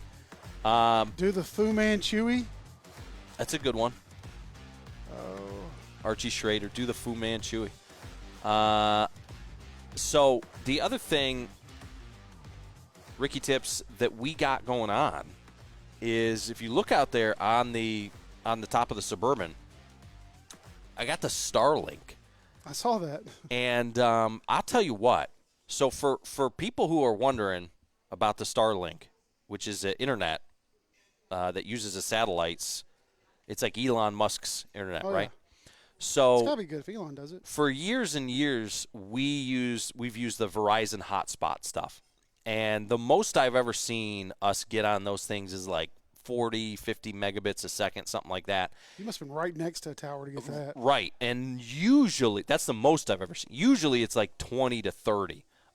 Sometimes we struggle through with like 15 or 16. I've seen 8. Yeah. and that's just enough to do audio. But we have wanted to do more video. We've wanted to do more of this. And so what we did is we went and got the Starlink, which I found the actual device, the travel device over at Walmart. It cost me, a couple $100, I think. And then we got the Starlink service, the base service, $55 a month. That's it. And the speed, over 200 megabits a second. That's nice. Yeah, so it allows us to do video stuff like this. Oh, look at that. I can see Chewy I can see Chewy seeing Chewy. In the mirror. And so hopefully this will allow us to do more of this type of stuff. Yeah. Oh, boy. We got creepers now peering in the window and everything. I don't know what that hat is. I don't think anybody's actually a fan of the Patriots down here. That's an interesting hat. Isn't that like Oakland or something? Seagull? Which one's the Patriots? That's the ones that wear that logo up there. Yeah, Oakland now wears that. Yeah. Wears that. The old Patriots logo. Jason Heath, the pastor, Winchester First Baptist, popping by over here at the El Grider Salon. And, it's a beautiful. Oh, hey, I got Jason here. Yeah. Grab the microphone quick, Jason. Grab the microphone. Come on now. You're about to put yourself – I'm about to put you on the spot, so you have to say yes. Uh-huh. Yeah, is it switched on? Yeah, you got to talk. How are you doing today? Great. Yeah. So this is a mistake, right? Walking in the door. Walking in was a mistake. So tomorrow I've got one of my Tis the Season meetings, and in that meeting we're going to talk about our nativity scene again this year. Is First Baptist Church going to do the nativity scene again for Tis the Season? I don't see why we wouldn't. Okay, so that's all I need to know is that yes right there. Yeah.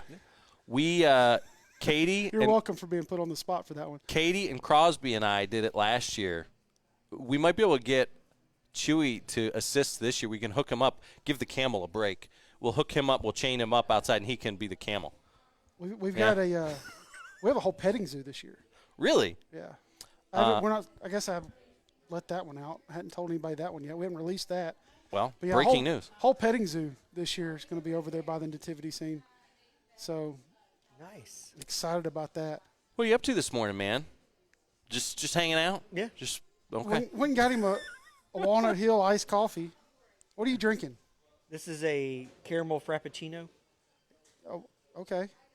That's I've never had any of them, so I couldn't tell you. Yeah?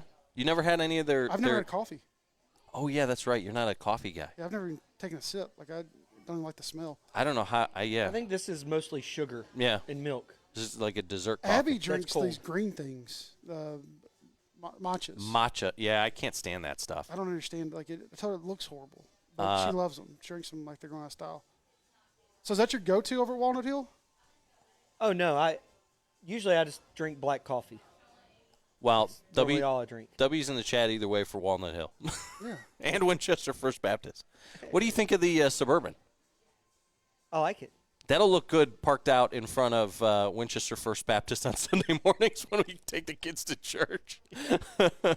No, we won't be doing remotes over there in the middle of service. We're just going to be taking the family to church. For the right price, we can do remote during service. Yeah. You know that. Yeah, we could. Well, you can actually we do replay the week prior sermons on the station when we remember to update them. So they're actually showing now what she's doing over on the other side. They're about to wax his nose. nose. They're doing the So they've got him laid back. We're about to hear him yell Kelly Clarkson. And they're putting – are they putting it up his nose? His nostril, yes. They're waxing Chewy's nostrils right now. Oh. Yeah, the face that I cannot wait Jason's to watch this. making is about right. They got the hot towel over his face. Yeah, because they're covering – they don't want him to scream. It's about the waterboarding. That's what it looks like. So tune into the FMO Facebook feed. You can see Chewy is about to get his nose waxed. They should do both at the same time because he might not want to do the second one after the first. Oh, my gosh. He's going to be walking lopsided. Oh, he's got to be panicking. This is awful. This is bad horrible radio. Horrible radio, but head on over to the FMO Facebook feed and you'll understand why this is so interesting. We're staring at this little inch by 2 inch. They got a tampon shoved up his nose, and they're about to rip it out with all of the hair included. Oh, that's gross. They're gonna. I don't want to know the stuff that's gonna come out with. We're gonna see it. Like this is gonna be like years of bad decisions. Oh gosh. Cammie jumped into the FMO Facebook feed. Cammie Heath. She says, "I hop off for 20 minutes and I come back and my husband is on air." Oh man. Can't step away. You never know what's going to happen. No. Okay, so they've got this thing shoved up his nose. I thought they yanked it. I thought there it went. Oh.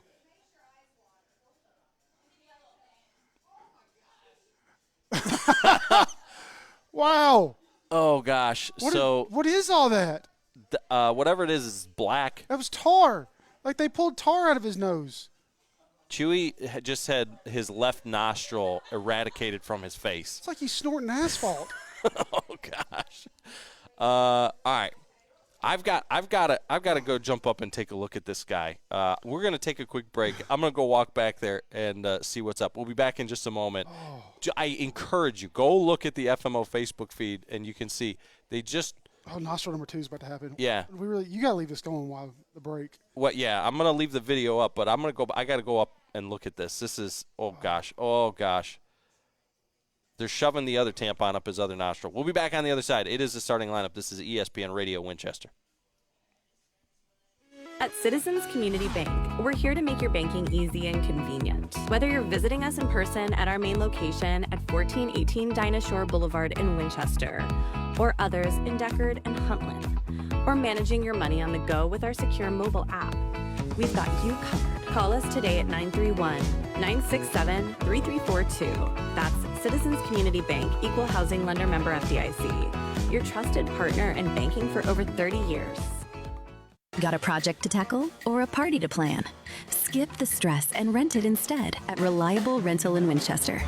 From tools and heavy-duty machines to chairs, tables, and event essentials, they've got what you need to get the job done right.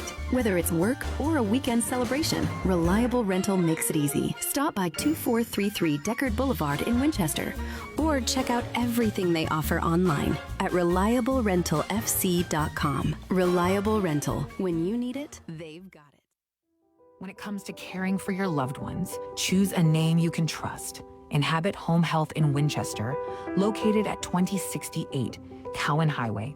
We're here to provide compassionate professional care right in the comfort of your own home. From skilled nursing to therapy services, our team is dedicated to helping you or your loved ones achieve the best quality of life. Call Inhabit Home Health today at 931-967-0633 to learn more about our personalized care plans. Why choose More Courtney Funeral Home? Well, they're a fifth-generation funeral home taking care of the people of Franklin County since 1905. They're committed to serving you, dedicated to providing personalized, professional, compassionate service to help lighten your burden and help you out during these difficult times. More Courtney Funeral Home, 300 First Avenue Northwest in Winchester, 967-2222. More Courtney Funeral Home.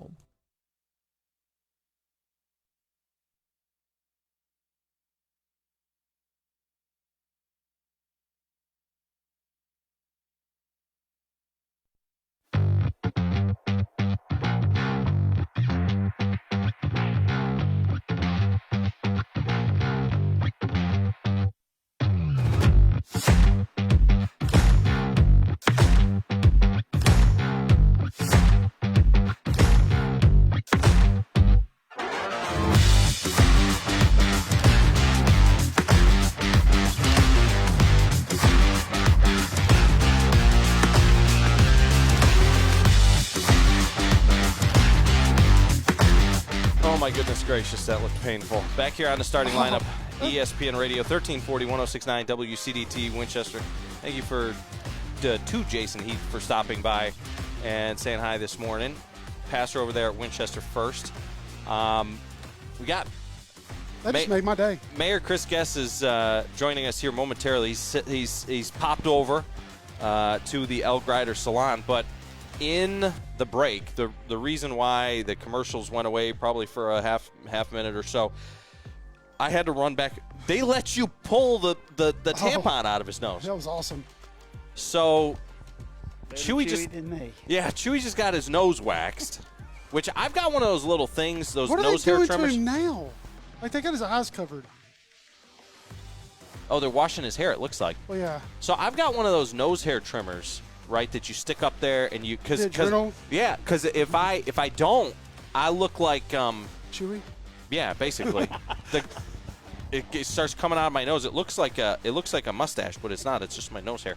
But I've never seen him trim his nose hair. He doesn't even know what a nose hair trimmer looks like, and the amount of stuff that came out of his nose was disturbing. You didn't know what you were coming in today, did you, Chris? Had no clue. No clue. I didn't even text saying, "Hey, show up at Grider Salon." No, not even that. I forgot to text him and tell him that we were over here. He thankfully we have a big enough following, and he watches us every once in a while, I think. Well, at least now we know what lives in Chewy's head, right? Oh gosh, that's a scarier thought. So Ricky, tell us about that experience of ripping that out of his nose. Well, I was just joking around. I was like, "Oh, I'll come here to yank it out." And they're like, "Do you want to?" I was like, "Yes, I do." Golly. So and I had to give them a lesson on how to waterboard somebody because they're doing it all wrong. Yeah, certainly. So, Mayor, how are you today? I'm interested, yeah. to say the least. A little bit different setting this morning, but thank you guys for having me. A little more comfortable, though, isn't it? A little bit more comfortable. And this is the first time I've been in this actual business, and it's impressive. Yeah. It is really well done and really well laid out, and everybody seems to be friendly. So everybody give it a look. Yeah. This is where I come and get my hairs and my face taken care of. There you go. It is beautiful. Like a lot of these businesses in downtown Winchester, it is a gem. And I would say that's one of my favorite things is when new businesses come in, which the Salon has been here for a while, but we're looking across the street at Oaks and Oliver, and when these new businesses come in, I love watching people not know how to park. Yeah, that's not how you parallel park. they do a really good job. Like, you've got the exposed brick and all that type of stuff. They do a really good job sometimes with the atmosphere. It's not like when you come into the radio station and when we remodel, it's like, okay, can we just plug up the hole so that the groundhogs stop coming in through the kitchen? But no, it is beautiful out here, and it's a beautiful day. You know, this is, what do they call them, a Chamber of Commerce day here in downtown Winchester, Tennessee, Franklin County, Tennessee. So what do we got going on in and around the county? It's day to day. It's busy, and this is a busy time of year. It's all busy, but especially this time of year. One thing I've been trying to mention is we're just coming out of a countywide election, and I think everybody just needs to kind of reset, and everybody pretty much has. And all the candidates or winners will swear in October 31st. Where the county commission meets at the courthouse on the square. Then they will actually take office September 1. So the county commissioner's first actual meeting will be the fourth Monday in September. We have 4 new commissioners. 2 have been commissioners before, so that'll be kind of old hat to them. They'll know kind of the process. And of course, we'll do everything we can to get the 2 new commissioners up to speed and what's going on. Finance is real good about working with them, explaining if they don't understand already the budget and how that process works and how to find information and draw it out of the budget if you want it or need it. So it's a learning process, but we look forward to that and just kind of look forward to the next 4 years of, trying to do the best we can for Franklin County. It's kind of my mantra, is to make it the safest, most productive place for our citizens. So that's what we're going to continue to try to do. And you do that a lot of different ways. You do that by maintaining what you have, and then you do it by expanding and on what you have and making it better. County thought process and city process is a little bit different with that. One's retail, one's industrial. So there's a little bit of a different avenue of thinking there, but right. I think it's important for everybody to try to work together and support each other. And that's the thing; they really do go hand in hand. They do. You have to have one for the other. Well, you got to have. If you have industry, people come here to work. They got to have a place to shop. They got to have a place to live. They have to have a place for their children to go to school. They're going to need services like a hospital, ambulance service. All those type things come with it. Fire protection, police protection. So it all rolls into one, and one kind of feeds the other. So. That's why it's always been important to me to try to work with the municipalities. And I've said this more times than I can remember. If it's good for Cowan, it's good for the county. If it's good for the county, it should be good for Winchester. And you just sort of keep that mindset through what you're doing, and I think those things work out. But we're looking forward to that in the next 4 years. Now, if we can just figure out a way to keep people from running onto a football field, Yeah, how about that? That was incredibly tasteless. Yeah. And I don't mind saying it. It's dangerous for the kids. It's dangerous for the officials. It's dangerous, for the SROs to have to go try to deal with it. And they're going to have to I don't really know what the answer is. Like I heard you say this morning, you can't put a SRO or a security person every 5 feet. Yeah, but that's not feasible. practical. Yeah. And that's kind of what the society needs to get with it a little better. Yeah. In what world is it okay for a spectator to come onto a middle school athletic field and do that? Yeah. There's not a world where that ought to be acceptable. No. You can't defend that. No, you just can't. No. And that's really not the official's job, but they do the best they can with security. I mean, we were one of the first counties in this state to have an SRO in every school, and they attend the athletic events. We're doing what we can, but, the people in the stands have to take some responsibility also. Yeah. And juvenile or not. Yeah. There's do's and don'ts. Yeah. And we'll just see how that turns out. But that's the first thing I thought of was the safety of the players. You've worked with the TLSAA before. Like, this kid's going to get punished. They're not going to probably be banned from sporting events. Probably. And for not just the rest of this year, probably for a while. Well, yeah, I don't see any way around that. Yeah. And I coached for a long time, and we had some interaction with the TWSAA, and I would feel like they would take a real dim view of what happened there. But, I would say this about that: they can't blame the hosting school. No. Like if it's down here on the boulevard or if it's over at Franklin County, you can't blame the officials for that school for something like that happening because, people that do that kind of thing, they have to take the responsibility for themselves. And, people kind of get that confused when they read about what our founding fathers wrote about. You have the right to do as you please.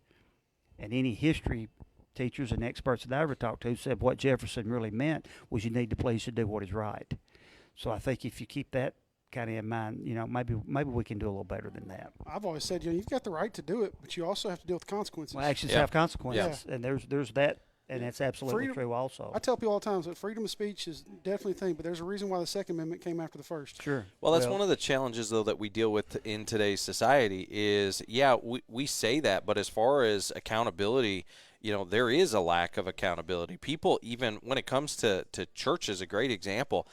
You talk about repentance. The word repentance in church has a bad connotation these days because people want a church that is going to kind of fit their wants and their needs. And if they're doing something against what that church is teaching, what do they do? They'll go find a different church to go to as opposed to doing what the Bible is telling them to do or do. And it's the same thing in society. We've got people who they will insulate themselves with a group of people that will tell them what they want to hear. And on social media, they'll unfriend all the people that they see that post stuff that they don't want to see or hear. And so they think that everybody thinks it the way that they think. But in this particular case, again, we've got people trying to defend the actions of this young lady on social media in an undefensible situation. Like there is no reason ever whatsoever. Now, all that being said, I did want to take a step back. You talked about the commissioners, you talked about the election and that process and things like that. You have done a really good job when it comes to the culture of the commission, leading that commission and sitting up there and going through the voting process and all the things that go along with it. As we transition, and you mentioned two of them are new, two of these new commissioners are commissioners who have been commissioners before, but as we move in that direction, do you sit down with, or does the commission have like any kind of meetings to say, hey, like this is what we do, how we do things? Is there any kind of direction there, or are there other commissioners, maybe older commissioners, that take younger commissioners under their wing? How do the young guys, like the Silas Earls of the world, when they're coming in, how do they learn what that process should look like or how this whole thing works? All of the above. Yeah. It really is how that works. If you have somebody that's brand new, what I try to do is just have a conversation with them, Sorry. Probably multiple times. And, I will ask them, do you have any questions of me? And usually they do, about how things work. When I was first elected mayor, we had 9 new commissioners. So it was growing pains. That's a lot. It was step up to the plate for everybody. And that was one reason I originally did not intend to chair the commission. I was going to take the veto power and let one of the commissioners chair the meeting. But when I looked and saw we had 9 new commissioners, I thought, I might probably need to lead that, because I did have experience doing that from having been the chairman of the school board before. So I think that I was probably made the right call to go ahead and chair the meeting. But that's what you do. You just do it through conversation. I would encourage them to go back and watch a meeting, one of the prior meetings, to see how it works. And we're not old school about the way we do it. We're a little bit more modern. I don't spend a lot of time. I'm not going to sit up there and read these resolutions and these amendments word for word, sentence by sentence. I'm not going to do that. Now, all that is put out in a commission packet, and it's posted online. All that's public record and public knowledge. And if people are interested, they will go and educate themselves. If they have a question, the commissioners can obviously ask it during the meeting. That's why they're there. They're the representative for their people in their district, and we'll get an answer. But I'm not just going to sit around and wait, for somebody to go through their packet while we're trying to have the meeting. You do that beforehand, and I've been real clear. I think I've been real plain about that. It's your job to be ready when you come in here, and then we'll take care of the county's business. And plus, we have the electronic voting system now, so it moves a little quicker. You don't have to roll call everything. Everything's a roll call vote anyway. Right. Because everybody's voting individually, electronically. There it is. Yeah. So that speeds it up some. I look for it to be a smooth transition. Yeah. I was at one a month or so ago, and I think there was 19 things that you guys voted on, and you banged it out fairly quickly. I mean, we were in and out of there fairly quickly, and that goes back to the point that you're talking about as far as giving them the homework of, hey, it's your responsibility. When you come in, you need to know what you're voting on, not just kind of going at it willy-nilly. And if there is question, you guys allow time for question and comments. Sure. But really, there was only one of the 19 things that was brought up in that particular meeting that there was any discussion on or any question raised. Yeah. And so, to your point, the meeting, if you were to go through and read everything that came along with all 19 of those voting points, it would have taken forever. Right. And instead, you guys are able to get in and out of there fairly quickly. And how have you seen the commissioners that are in place take that responsibility? I mean, do they do a good job? Are they prepared? Are they coming in, and do they take it seriously prior to getting there? They come in and a lot of times I'll get phone calls, a week prior to the meeting.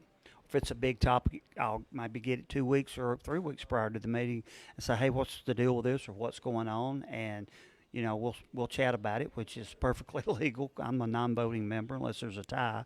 And plus, that's where they get, if they have questions, where are they supposed to go? They come to the mayor's office or they go to finance with a financial question. That's what they want to do. But we get some of those, and that tells me they're paying attention to what's going on. They're looking at the information. So it's been a real positive experience for us. But that was a thing. I just sort of had a hitch in my giddy up about that. Yeah. Because there's like when I was on the school board, there was a bad habit of you come to an item on an agenda, and I'm not taking a shot at anybody. This is just how it is. And they'll just start talking about it. Yeah. And when in fact what you're supposed to do is have a motion and a second, then you discuss it.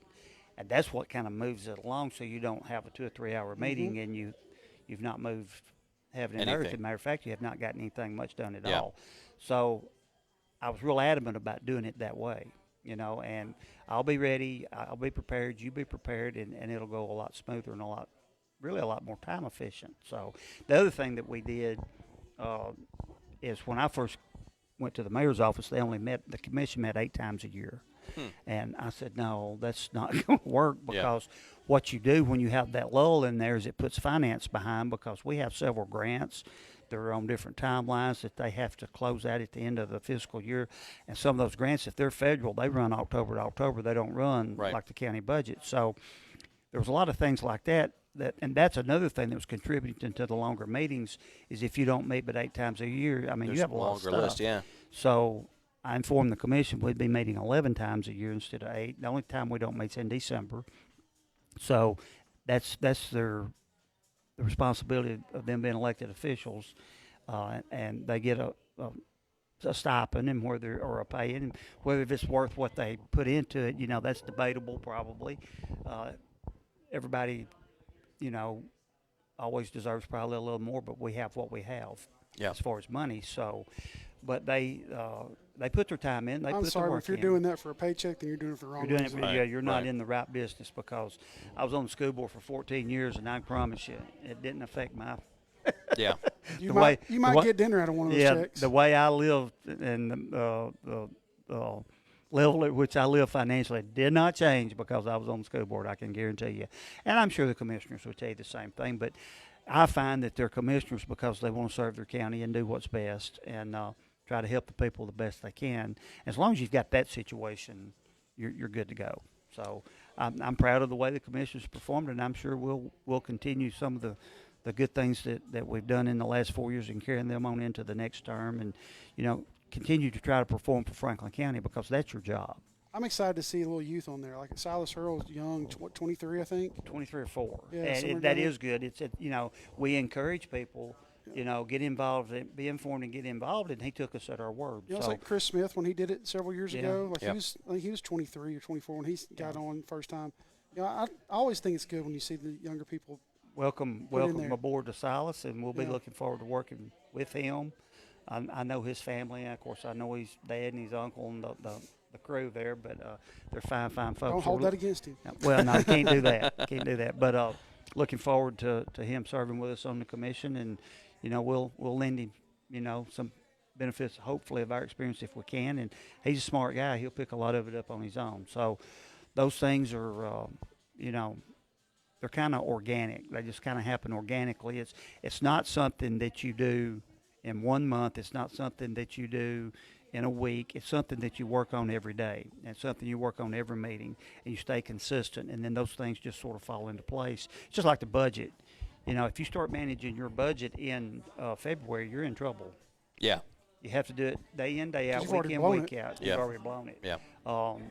So that's something we're constantly managing and working on. The department heads do a great job of, you know, being good stewards of the money. The other elected officials, can't say enough about them.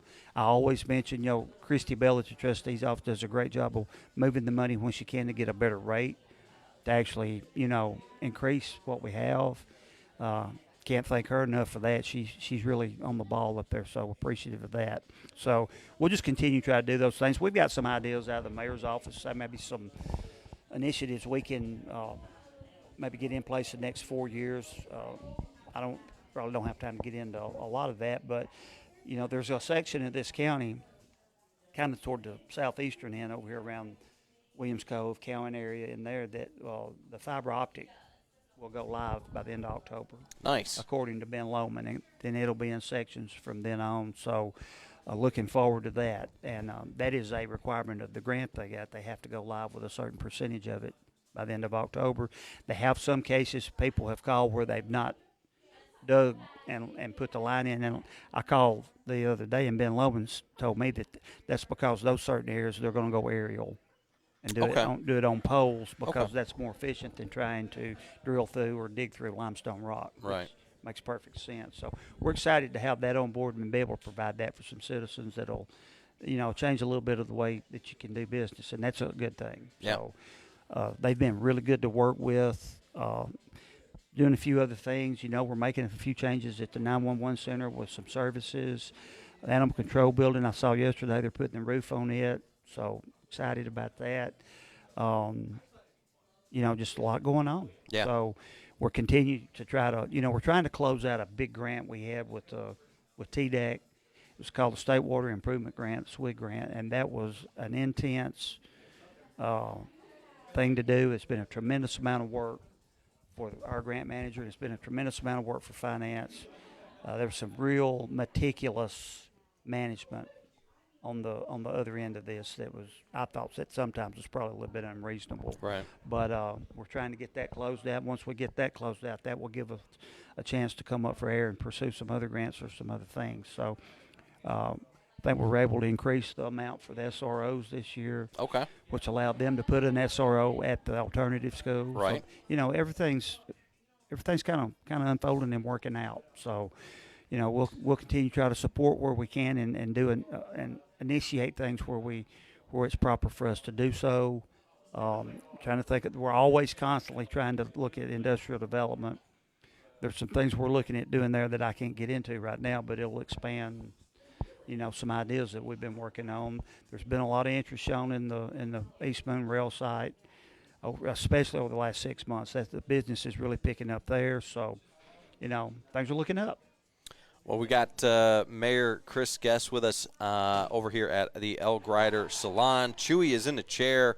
Head on over to the FMO Facebook feed, and you can see he's already looking a little bit too suave, I think.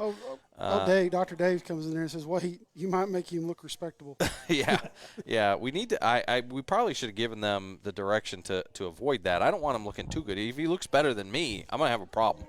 Well, they're a salon, but they're not miracle workers. So That's true. That's true. Thank you for making me feel better.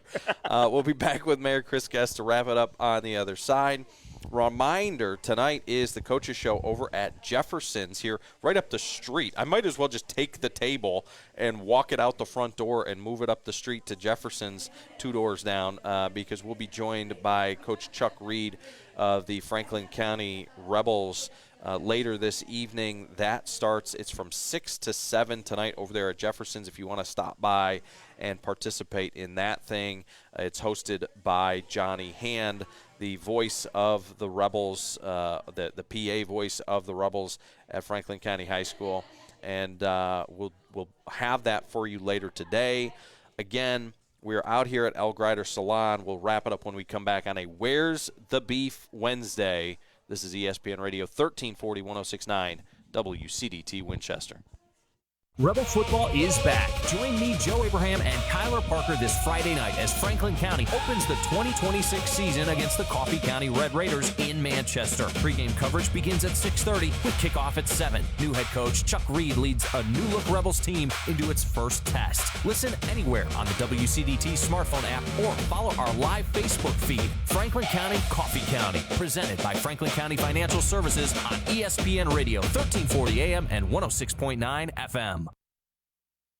The Tennessee Wildlife Resources Agency is giving hunters another opportunity to secure permits for select wildlife management area hunts this fall. A limited number of leftover big game permits go on sale Wednesday, August 19th at 8 a.m. Central Time on a first-come, first-served basis. Permits remain available for select archery, muzzleloader, and gun hunts at Prentice Cooper, Catoosa, and Cheatham Wildlife Management areas. Hunters can purchase permits through Go Outdoors Tennessee, the TWRA mobile app, or participating license agents. Tennessee's new ban on cryptocurrency ATMs is showing early signs of reducing scam activity. The law took effect July 1st after authorities reported millions of dollars in losses connected to scams involving the machines. Murfreesboro Police recently conducted compliance checks and found all businesses inspected were following the new law. Officers say cryptocurrency-related scam reports have dropped significantly since the ban took effect, but residents are still encouraged to remain cautious as scammers look for new ways to target victims. And 7th grade students at North Middle School are starting the new year with plenty of hands-on learning. Science classes spent their first week practicing laboratory procedures and learning to use microscopes provided by the Franklin County Educational Foundation for Excellence.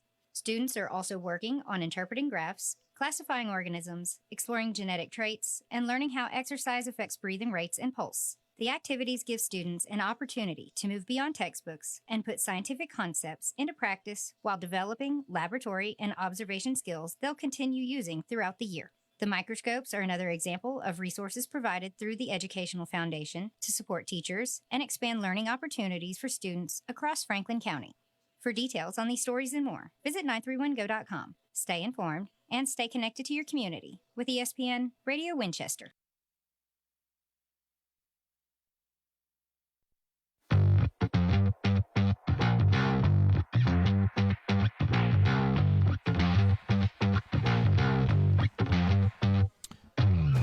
Back here on the starting lineup, ESPN Radio, 1340, 1069, WCDT Winchester. Joe Abraham, Ricky Tips. Hey, Bailey's got a little following here. Like, this is like the 15th person I've seen comment about her on here.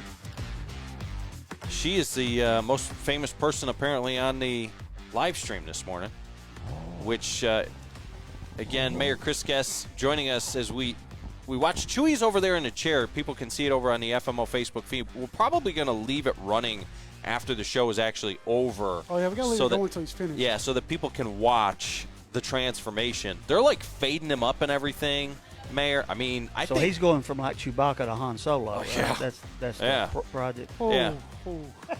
That's what they're trying to do anyway. You said they're not miracle workers. That is correct. But I don't know. He's looking pretty good. He'll do fine.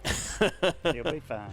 The bad thing is they got to teach him how to do this on his own. Yeah. Like, you got to figure out how to style it. No, he's not going to be able to keep this up.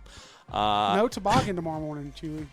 So one of the other things we talked about the player running or the fan running out and tackling the South player last night, but one of the other things that's going on that people may not realize is so Fayetteville Middle School, their football program is in hot water over some of the comments and discussions and threats that some of their players have made. I don't know if you guys saw this, but it's my understanding that their starting quarterback, one of their wide receivers and DBs, and another player have been thrown off the team. And this is coming after the North game. We mentioned this last week that the North game, it was chippy, I guess, to say the least, but some of the things, the North players were really kind of shell-shocked at some of the things that were being said to them, both leading into the game and then during the game by some of the Fayetteville players. It's my understanding that Homeland Security literally got involved because I think it was Community and maybe Cascade now, some of their players have been receiving threats from players on the roster. which is led by first-year head coach DeAndre Brown. They sit at 2-0 on the year. Throw the everything that's going on the football field out the window, and just talking about from a team standpoint, from a leadership standpoint, this is the type of behavior that is culture-based. And, Mayor, you lead the community. You've been on the school board before as a leader there. You've been on a football team back in the 80s. You were on a pretty good Rebels football team. You've seen it from all different angles. And to me, we've also seen this within our own community at times with different teams and different programs. But to me, this is a culture thing, and it goes back to leadership. And I don't want to say that DeAndre Brown is completely responsible for this as a first-year head coach, but he is somebody that's got to take accountability for his players. Yeah, absolutely. I think there's a misconception that to be tough you have to be a thug or be threatening or do the kind of things that you're talking about. I think about the great athletes, and even in the pros, and they get mouthy and they get chippy now because, I guess they think that's the thing to do, but you never saw the great ones. Yeah, Jim Brown never did that. Well, I was going to say the Herschel Walkers, the Bo Jacksons, the Tony Dorsetts, the Roger Staubach. I mean, I could go on and on and on. Now, when the Raiders played the Steelers in the 70s and 80s, now you may say a fight, but, it was I say you named all offensive guys. Defensive guys were a little. I mean, I can name Mean Joe Green, Randy White, Otis Sistro. I mean, I can go on and on, but you don't carry that out into your personal life or even into the school. Yeah. Where, if you send something threatening to another student, and Homeland Security, depending on the level of what they gauge that how serious to be, but why do that? What's the use? Yeah. Well, and there's a I also difference. don't think you can put that on the coach because, on the field, in practice, things like that, yeah, you can put the coach for but what the kid does and goes home and does on social media, you can't. The coach has no control over that. I the can't coach doesn't have control over that. I can't 100% blame him, but it's no different than if the kid goes into the cafeteria and throws a food tray. He's got to answer to his coach. Well, no. I think the coach handled it correctly. Yeah, the coach that's dismissed him. my point. But I'm saying, you can't put the kid's actions on the coach because he has no control over what that kid does online. Well, and the reason I say that is because on the field, it was a very similar situation. During and after the game, there were some things that were going on. Well, see, to me, if you condone that, then what grows out of that is the other things. Right. Now that you can. You put have that to on put the that coach. to bed. You can't have, and even out of school or out of practice or out of the game, in the school day or after school, whatever, at the mall, you set a standard that this behavior will not be tolerated if you're going to be a part of this football team. So it sounds to me like he did what he could do, and those players have been dismissed. Yeah. And you let them know that up front. Yeah. But you can't that mouthing and chippiness, I guess as you call it. What you better be worried about is how to try to win the football game. Right. Well, and it goes beyond too. So I think that there's a level of smack talk on the field where you're competitive and that type of thing. But when it translates off the field into threats of gun violence and other things like that, which is what I'm told some of this kind of stems from, that's where it crosses a line. And again, I don't put it all on the head coach. But there is a culture aspect of it that both parents, the coaching staff, the community, really, are you going to enable it? Which, when we talk about what that young lady did yesterday, and you have people jumping on social media defending her, that is the definition of enabling that type of behavior. They can defend her all they want to. There is no defendable Right. position for that at all ever. Yeah. That's one man's opinion, but I'm pretty much right about that. Yeah. You just can't allow that kind of behavior. I'll say this from a coach because all of us have coached before. I used to tell my parents all the time, when these kids come to practice or they're in a game, they're no longer your children. Yeah. They are mine. Yeah, they belong to you. That is the only time, you don't mess them. And prime example, you can ask one of your favorite listeners down there, Stacy. She came on the court when Landon got hurt one game, and I just snapped and told her to go back to the bleachers. Yeah. And they are my responsibility during that time frame. Sure. So during practice, if the kids get mouthy and saying things like that, or during the game they're getting out of control, that is 100% on that coach. But when the coach is not present or not around and those kids act out, I think the coach has the right and has the obligation to discipline those kids. Oh, I do too. For doing something. You know, I'll say for pretty myself. serious arguments about that with a guy I used to coach with. His opinion was if they got in school and they got in trouble, then we shouldn't punish them when they came to football practice because they'd already been in trouble. I said, no. They're held to a higher standard. Yeah. And they're not just a student. They are a student athlete. And what they're doing if they're getting in trouble in school is they're leaving a black eye on the football program. Yep. So they do deserve double. And we had a couple pretty good rounds about that, but I still stick to that. I 100% agree with you on that. I think, because you're representing that school. When you're either on the field, in the classroom, if you're at Pizza Hut, wherever you're at, you're representing that school. Yeah. And you're representing that team and that coach. So if you act outside your lines, you should get punished. Yeah. My perspective on it is that as coaches, how many of these athletes are going to make it to, the professional levels? 1% or less. 0.02%, I think right. It is right now. Right. So looking at it from that perspective, is your job as much to coach these kids up to be professional athletes and to be elite, which obviously we all want our kids to perform at a high level, or is your job to take the lessons that they can learn either on the football field or on the basketball court or in whatever arena of play it is and help those kids to apply those to their life going forward and to become better humans? And I think that's one of the things that Coach Reed has taken upon himself and his staff and the staff that he's built over there at Franklin County High School that I'm really excited about is the culture over there is about building young men first.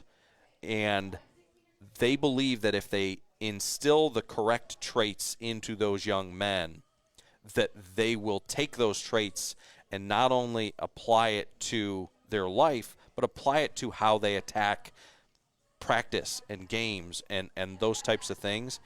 And we're already seeing that. This is a program that in the past has struggled in certain ways. We talk about things that, the locker room situation that's well documented up in Shelbyville a few years ago and stuff like that they've gone through, but also just in terms of not what they're doing off the field all the time, but what they're doing on the field. The other day, on Friday, the defense was calling its own plays on the field because defensive coordinator David Norris was out of town due to a family issue, and they were calling plays, gave up no points, had two turnovers, I think 2, maybe 3, and did it without a coach calling the plays. Yeah. We're calling them on the field.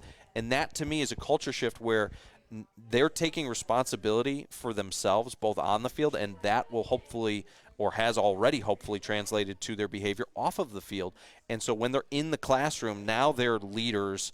It's more than about what they're doing on Friday nights. It's about what are they doing Tuesday morning in English class. Yeah. And so what that also does, what you're talking about there, letting the players have somebody and call their own set or call their own stunt, whatever, call the defense. That also, that they know what they're doing, and they know the content and the why and the X and O of it, so they really understand what's going on. And I tell you where we started losing some of that is when baseball coaches started thinking they had to call every pitch. Yeah. That's not what you do. Right. I see that in softball what as you well. Do is you teach your catcher how to call the game, right, and you let him call it. If he makes a mistake, you tell him. But that's how you learn the game. Right. Coach Roten and Coach Smith taught me how to call a game when I was a sophomore. And if I messed up, I heard about it, so I didn't mess up much. Yeah. So, but you teach a philosophy, and then you know what you want to do. And if one of the coaches knew, hey, this guy's not hit well, curveball outside corner in 2 years, they'd let me know. Because they kept up with a lot more of that stats on the paper than we had a chance to do. But that's what it does, is it encourages and it makes sure, or you can see the result, and they know what they're doing, and they understand the system, and they understand the link. They understand all that to a degree of why you're doing what you're doing or what you need to do in this situation. So that's just teaching the game. Yeah. The quarterback ought to be able to call most of the plays. Was it Maddox or Glavin that called his own pitches? Maddox or Glavin? Which one called their pitches? Maddox, yeah. It was by the way he held his glove. Yeah. They knew what he was throwing. And nobody caught that. He sort of knew what he was doing. Yeah. But even in high school, I don't understand. That started transitioning about 15, 20 years ago why coaches thought they had to call every pitch. That, to me, that's a lazy way. Teach your player how to call it. Teach the catcher how to be a catcher. Right. Of course, even the major leagues now, they've got the earpiece and all that kind of stuff. But what they're doing is they're back there in the clubhouse looking at computer data and calling the pitches. It's a watch. Yeah. Yeah. Well, It's all on a watch. Yeah. to me, that kind of takes away from the game. Yeah. Well, and I go back to accountability as well. There was a situation that played out after the North game where you had some players some parents surround the player huddle and counter what the coaches were saying, which, again, Ricky, you mentioned this.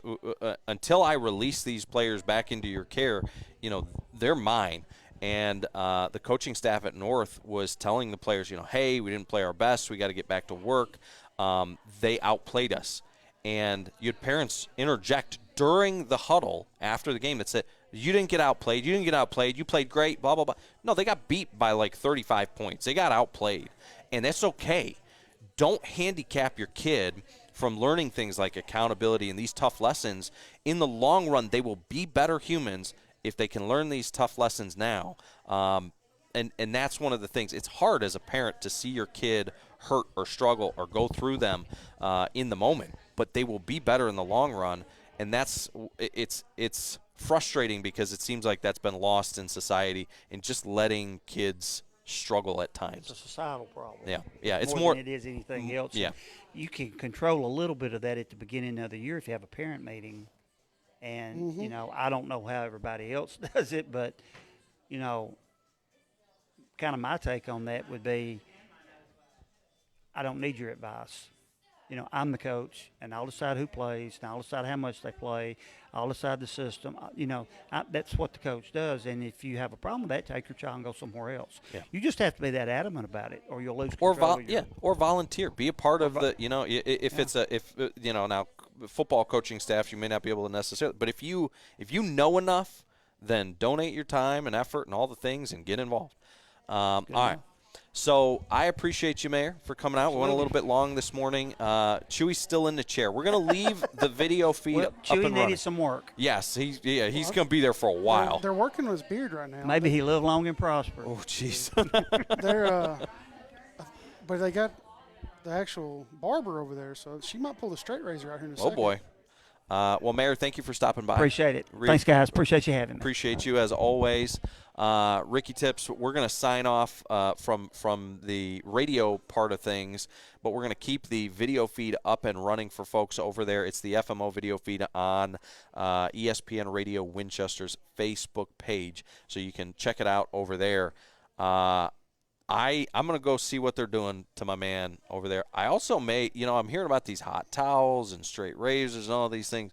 I don't know. Maybe I'll be able to slide into a chair and be able to clean me up a little bit. Probably not. I do it every week. I come once a week and get shaved. It sounds really relaxing. Oh, yeah, it's great. But, again, we're over here at the L. Grider Salon. We appreciate you tuning in this morning. Again, check us out later this afternoon. Maybe they are here. Check us out later this afternoon for the Coaches Show with Coach Chuck Reed from Franklin County High School at Jefferson's with Johnny Hand. For Ricky Tips and Chewy in the chair and all the ladies here at the El Grider Salon, I am Joe Abraham. This is ESPN Radio 1340, 106.9 WCDT Winchester. Rebel football is back. Join me, Joe Abraham, and Kyler Parker this Friday night as Franklin County opens the 2026 season against the Coffee County Red Raiders in Manchester. Pre-game coverage begins at 6:30 with kickoff at 7. New head coach Chuck Reed leads a new-look Rebels team into its first test. Listen anywhere on the WCDT smartphone app or follow our live Facebook feed. Franklin County, Coffee County, presented by Franklin County Financial Services on ESPN Radio 1340 AM and 106.9 FM.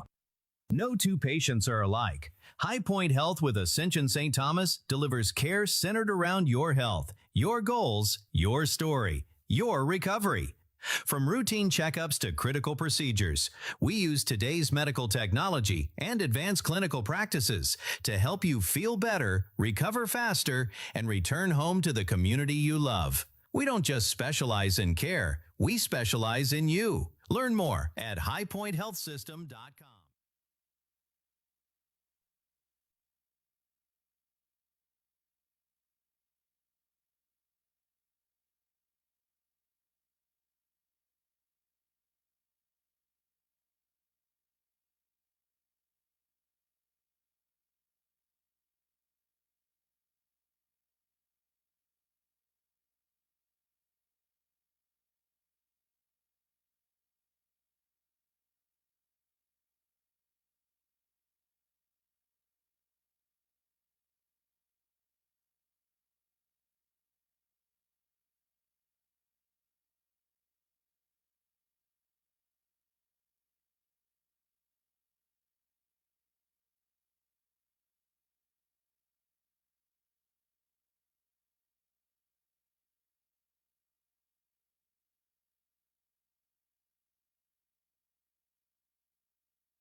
All right, back here at El Grider Salon, I am Joe Abraham, along with Chewy, who is in the process of getting his picture made.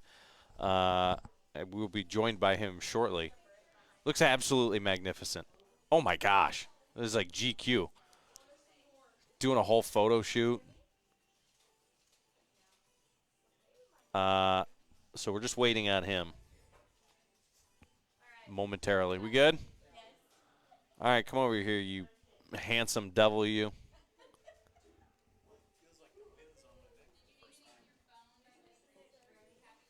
I mean, goodness gracious. Hold on. There we go. Helps if I – well, no, there you go. Somebody turned the mic off. All right, we're back. Guys. What do you think? I am thoroughly impressed. It is maybe the most professional I've ever looked in my life. Yeah. Well, that's the bar was set very, very low. So yeah. This is for people who are only on the FMO Facebook feed still, by the way. Just absolutely He can't sit next to you now. He's got to move around. He's got to get himself some, you know. I mean, they knocked it out of the ballpark. It is shocking. I'm so surprised at – what are you doing? He's trying to get your camera. Trying to adjust your camera. I don't need to be in the picture. Everybody wants to look at you. Yeah, that's true. We need a close-up of your face. All right, let's go back to the – which one? Where's the two-shot? This one? Okay. So – all right. I'm going to move this other camera for you. I was just looking at this a second ago. So I sent Lindsay pictures of you beforehand. Yeah, yeah. So I don't know. Get it like way closer. That's what I used to look like. Like, wow. Like night and day difference. It is shocking. Like almost upsetting. Shout out to everyone here at El Grider Salon. They had the entire, like, they brought out crew. everybody. Yeah. It took everyone to make that happen. It did. But you know what? Shout out to everybody here. Every single one of the stylists and cutters and assistants and barbers. The one guy with the blowtorch that came in halfway through. I mean, that was tremendous. The welder who showed up. I took a picture just a second ago. Took him apart, put him back together. That's all the hair that came off of him. Golly. Yeah. Dude, that was a small animal. They brought it up. They asked me, and I was like, yeah, my head literally feels higher. Yeah. Cindy Hen jumped in saying, so glad I signed around for the end result. You look great, my friend. Hey, thank you, guys. I appreciate that. We'll get some, like, really high quality up-close pictures of it afterwards. I don't even notice your gap right now. Yeah, I know. Well, she trimmed down the sides of the beard and everything, cleaned me up. Like you actually look like you have a full beard, not just mange. Yeah, it's very I'm not used to it. Thank you, Samantha Curtis. I appreciate that. Oh, dude, man. I can't get it. You look great. Tori's going to have to – she's going to be beating him off, dude, with a stick. There you go. Phrasing. Yeah. But, dude, I'm chuffed to bits. I feel – You're what? I'm tickled. I'm excited and can't use words he doesn't know. Yeah, I know. Dr. Seuss it for him. There you go. I'm very excited. No, but seriously though, in all seriousness, hey, thanks to you guys for sticking around. This was actually a really good idea. I feel a little more confident all of a sudden, and that's thanks to El Grider Salon down here in downtown Winchester. I told her this is the best advertising she'll ever get. Yeah, dude, I cannot wait. The before and after? Yeah, the before and after pictures are going to be amazing. Also, by the way, they gave me a goodie bag, so shout out to them. It's because I told them you wouldn't know how to take care of yourself. Yeah. But so thank you guys for that. This has been incredible. I'm waiting for Gretchen's response. That's what I'm waiting on. What was your favorite part? Honestly, my favorite part might have been the barber, where getting the straight razor. That felt like like the feeling of the difference. Every week I do this. Yeah, I get it now. I see why you do this. What was the scariest part? Was it when Ricky came walking on? Nothing was scary until I had the plug in my nose with the wax, and at the bottom corner of my eye, like a great white shark fin, I saw the top of Ricky's head, and I was like, and I literally click clack of a swamp donkey walking up on you. And audibly I said, "Oh," and then an expletive. And then you were like, "Can I do it?" And then they were like, "Yeah, I mean, if you want." And then I was like, "Uh-oh." Well, actually, I was like, "I'm gonna do this," and I just was joking. Yeah, and they're like, "Yeah, sure, you can." I was like, "Oh," like I got a huge smile on my face. Like, dude, it's like that. You look like a psychopath. Is breathing? So you mentioned that breathing is like a different sensation now. It's colder. Yeah, like I feel a lot clearer in my nostrils for sure. Apparently, you guys pulled out a bunch. Yeah. It was like a squirrel's tail coming out of your nose. It was disgusting. All right. Well, I appreciate you letting us mess with you. Oh, hold on. I muted the wrong microphone, apparently. Go ahead. Dude, this has been an absolute pleasure coming to El Grider Salon here in downtown Winchester. The entire experience, the staff, the building itself has all just been an absolute pleasure. I couldn't be more pleased and thankful and grateful for everyone who was involved. This has been a really fun event. Joe might have asked this, and I had to run off and take a call real quick. How do you feel? I feel a little more confident. Like, I'm not even joking. Like, when I saw myself in the mirror, I was like, oh, you know Who's what I mean? that guy? Yeah, it's very strange. I feel like You feel like you're gonna like take your own money or something like that. I feel like I need to go to like see Tori and give her a kiss at work. You know what I mean? Like, wow. I feel wild right now, I boys. haven't heard you say you want to kiss Tori before. That's what I'm saying. You got to take advantage of that. It's right. it's a rare circumstance. Watch out, ladies. No, but the Prowler is loose. That's my new nickname. You went from being the Wookiee to the Prowler. The Wookiee to the Prowler. Oh gosh, what did we do? Johnny Han jumping in. Handsome Rob's nervous. He may lose his nickname now. No, Handsome Rob's still Handsome Rob. But I'm guys. Thank you all so much here at El Grider Salon. Every single one of these people here did such a great job. I'm gonna tell you the thing that shocks me is how full your hair looks. Did you think it'd be thinner? Well, yeah, because your hair looks thin all the time. Yeah. Yeah. And like it looks like you've got a full head of hair. Yeah. I mean, it is still a little bit like your hairline's still moving back. Sure. Yeah, we're not going to deny any of those. Like, but you just look distinguished. Yeah, dude. You gotta have a little of that. I guess I didn't have any expectations. You know, so I was just like, because I thought like we might be doing something silly, like a mullet or some like Guy Fieri thing or something. Yeah. And when they pulled out all the bells and whistles to do the cut, I was just blown away. The washing is really nice too, isn't it? Yes. Getting the hair washed. Yeah. Oh, Basically, if you too look like a disaster, they'll straighten you out at El Grider Salon. Yeah, El Grider is amazing. So shout out to them. They've been the ones who made this possible, along with you, Ricky. So Mr. Downtown Director, thanks for helping us with that as well. Yeah. Well, you know, if anywhere we can do miracles, it is on the square. There you go. In his defense, you know, he felt like he needed to make it up for you for what he did last time, making you look like not ZZ even a Top. little bit. No, I think Ricky enjoyed I was every so second proud of of that. that haircut. Yeah, exactly. The running joke is that Chewy's going to come in to do the show tomorrow, and his beard and his hair and everything's going to just be poofed back to the way that it was. He's going to look how he did this morning when he walked in. But you look distinguished. Thank you. Like that's you look like I look like I should be like at a front desk. You look like you should be working at a bank or something. Like okay. I mean, now we need to get me fitted for like a blazer. Yeah. I do recommend not trusting Chewy with your money, though. Those rules, all those previous rules that we put into place surrounding him, They still apply. Yeah, they still apply. Well, good job by them. Good job by you. I just can't stop looking. Like you really.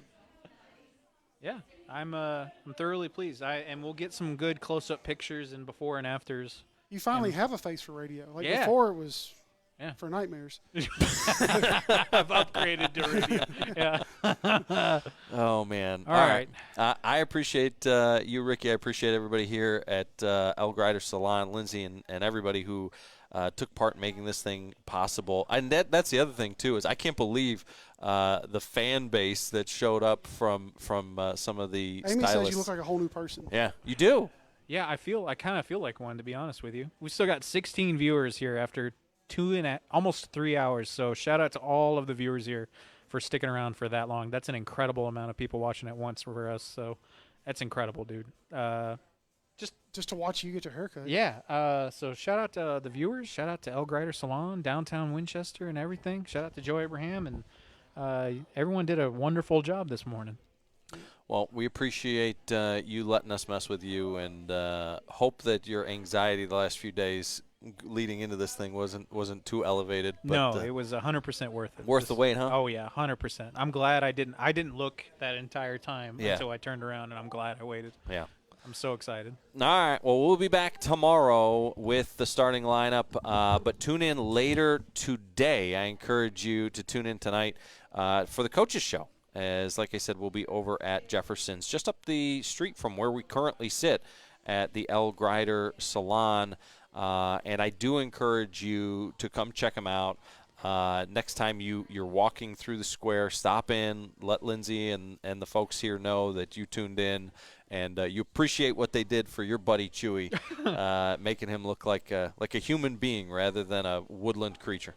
Brett Crabtree says, "You look very nice, Chewy. Well done. Thank you so much, brother." Bailey Atkinson jumped in saying, "Hair slay day." She was the one who was over there cutting my hair too. So shout out to all y'all guys. Thank you so much. All right.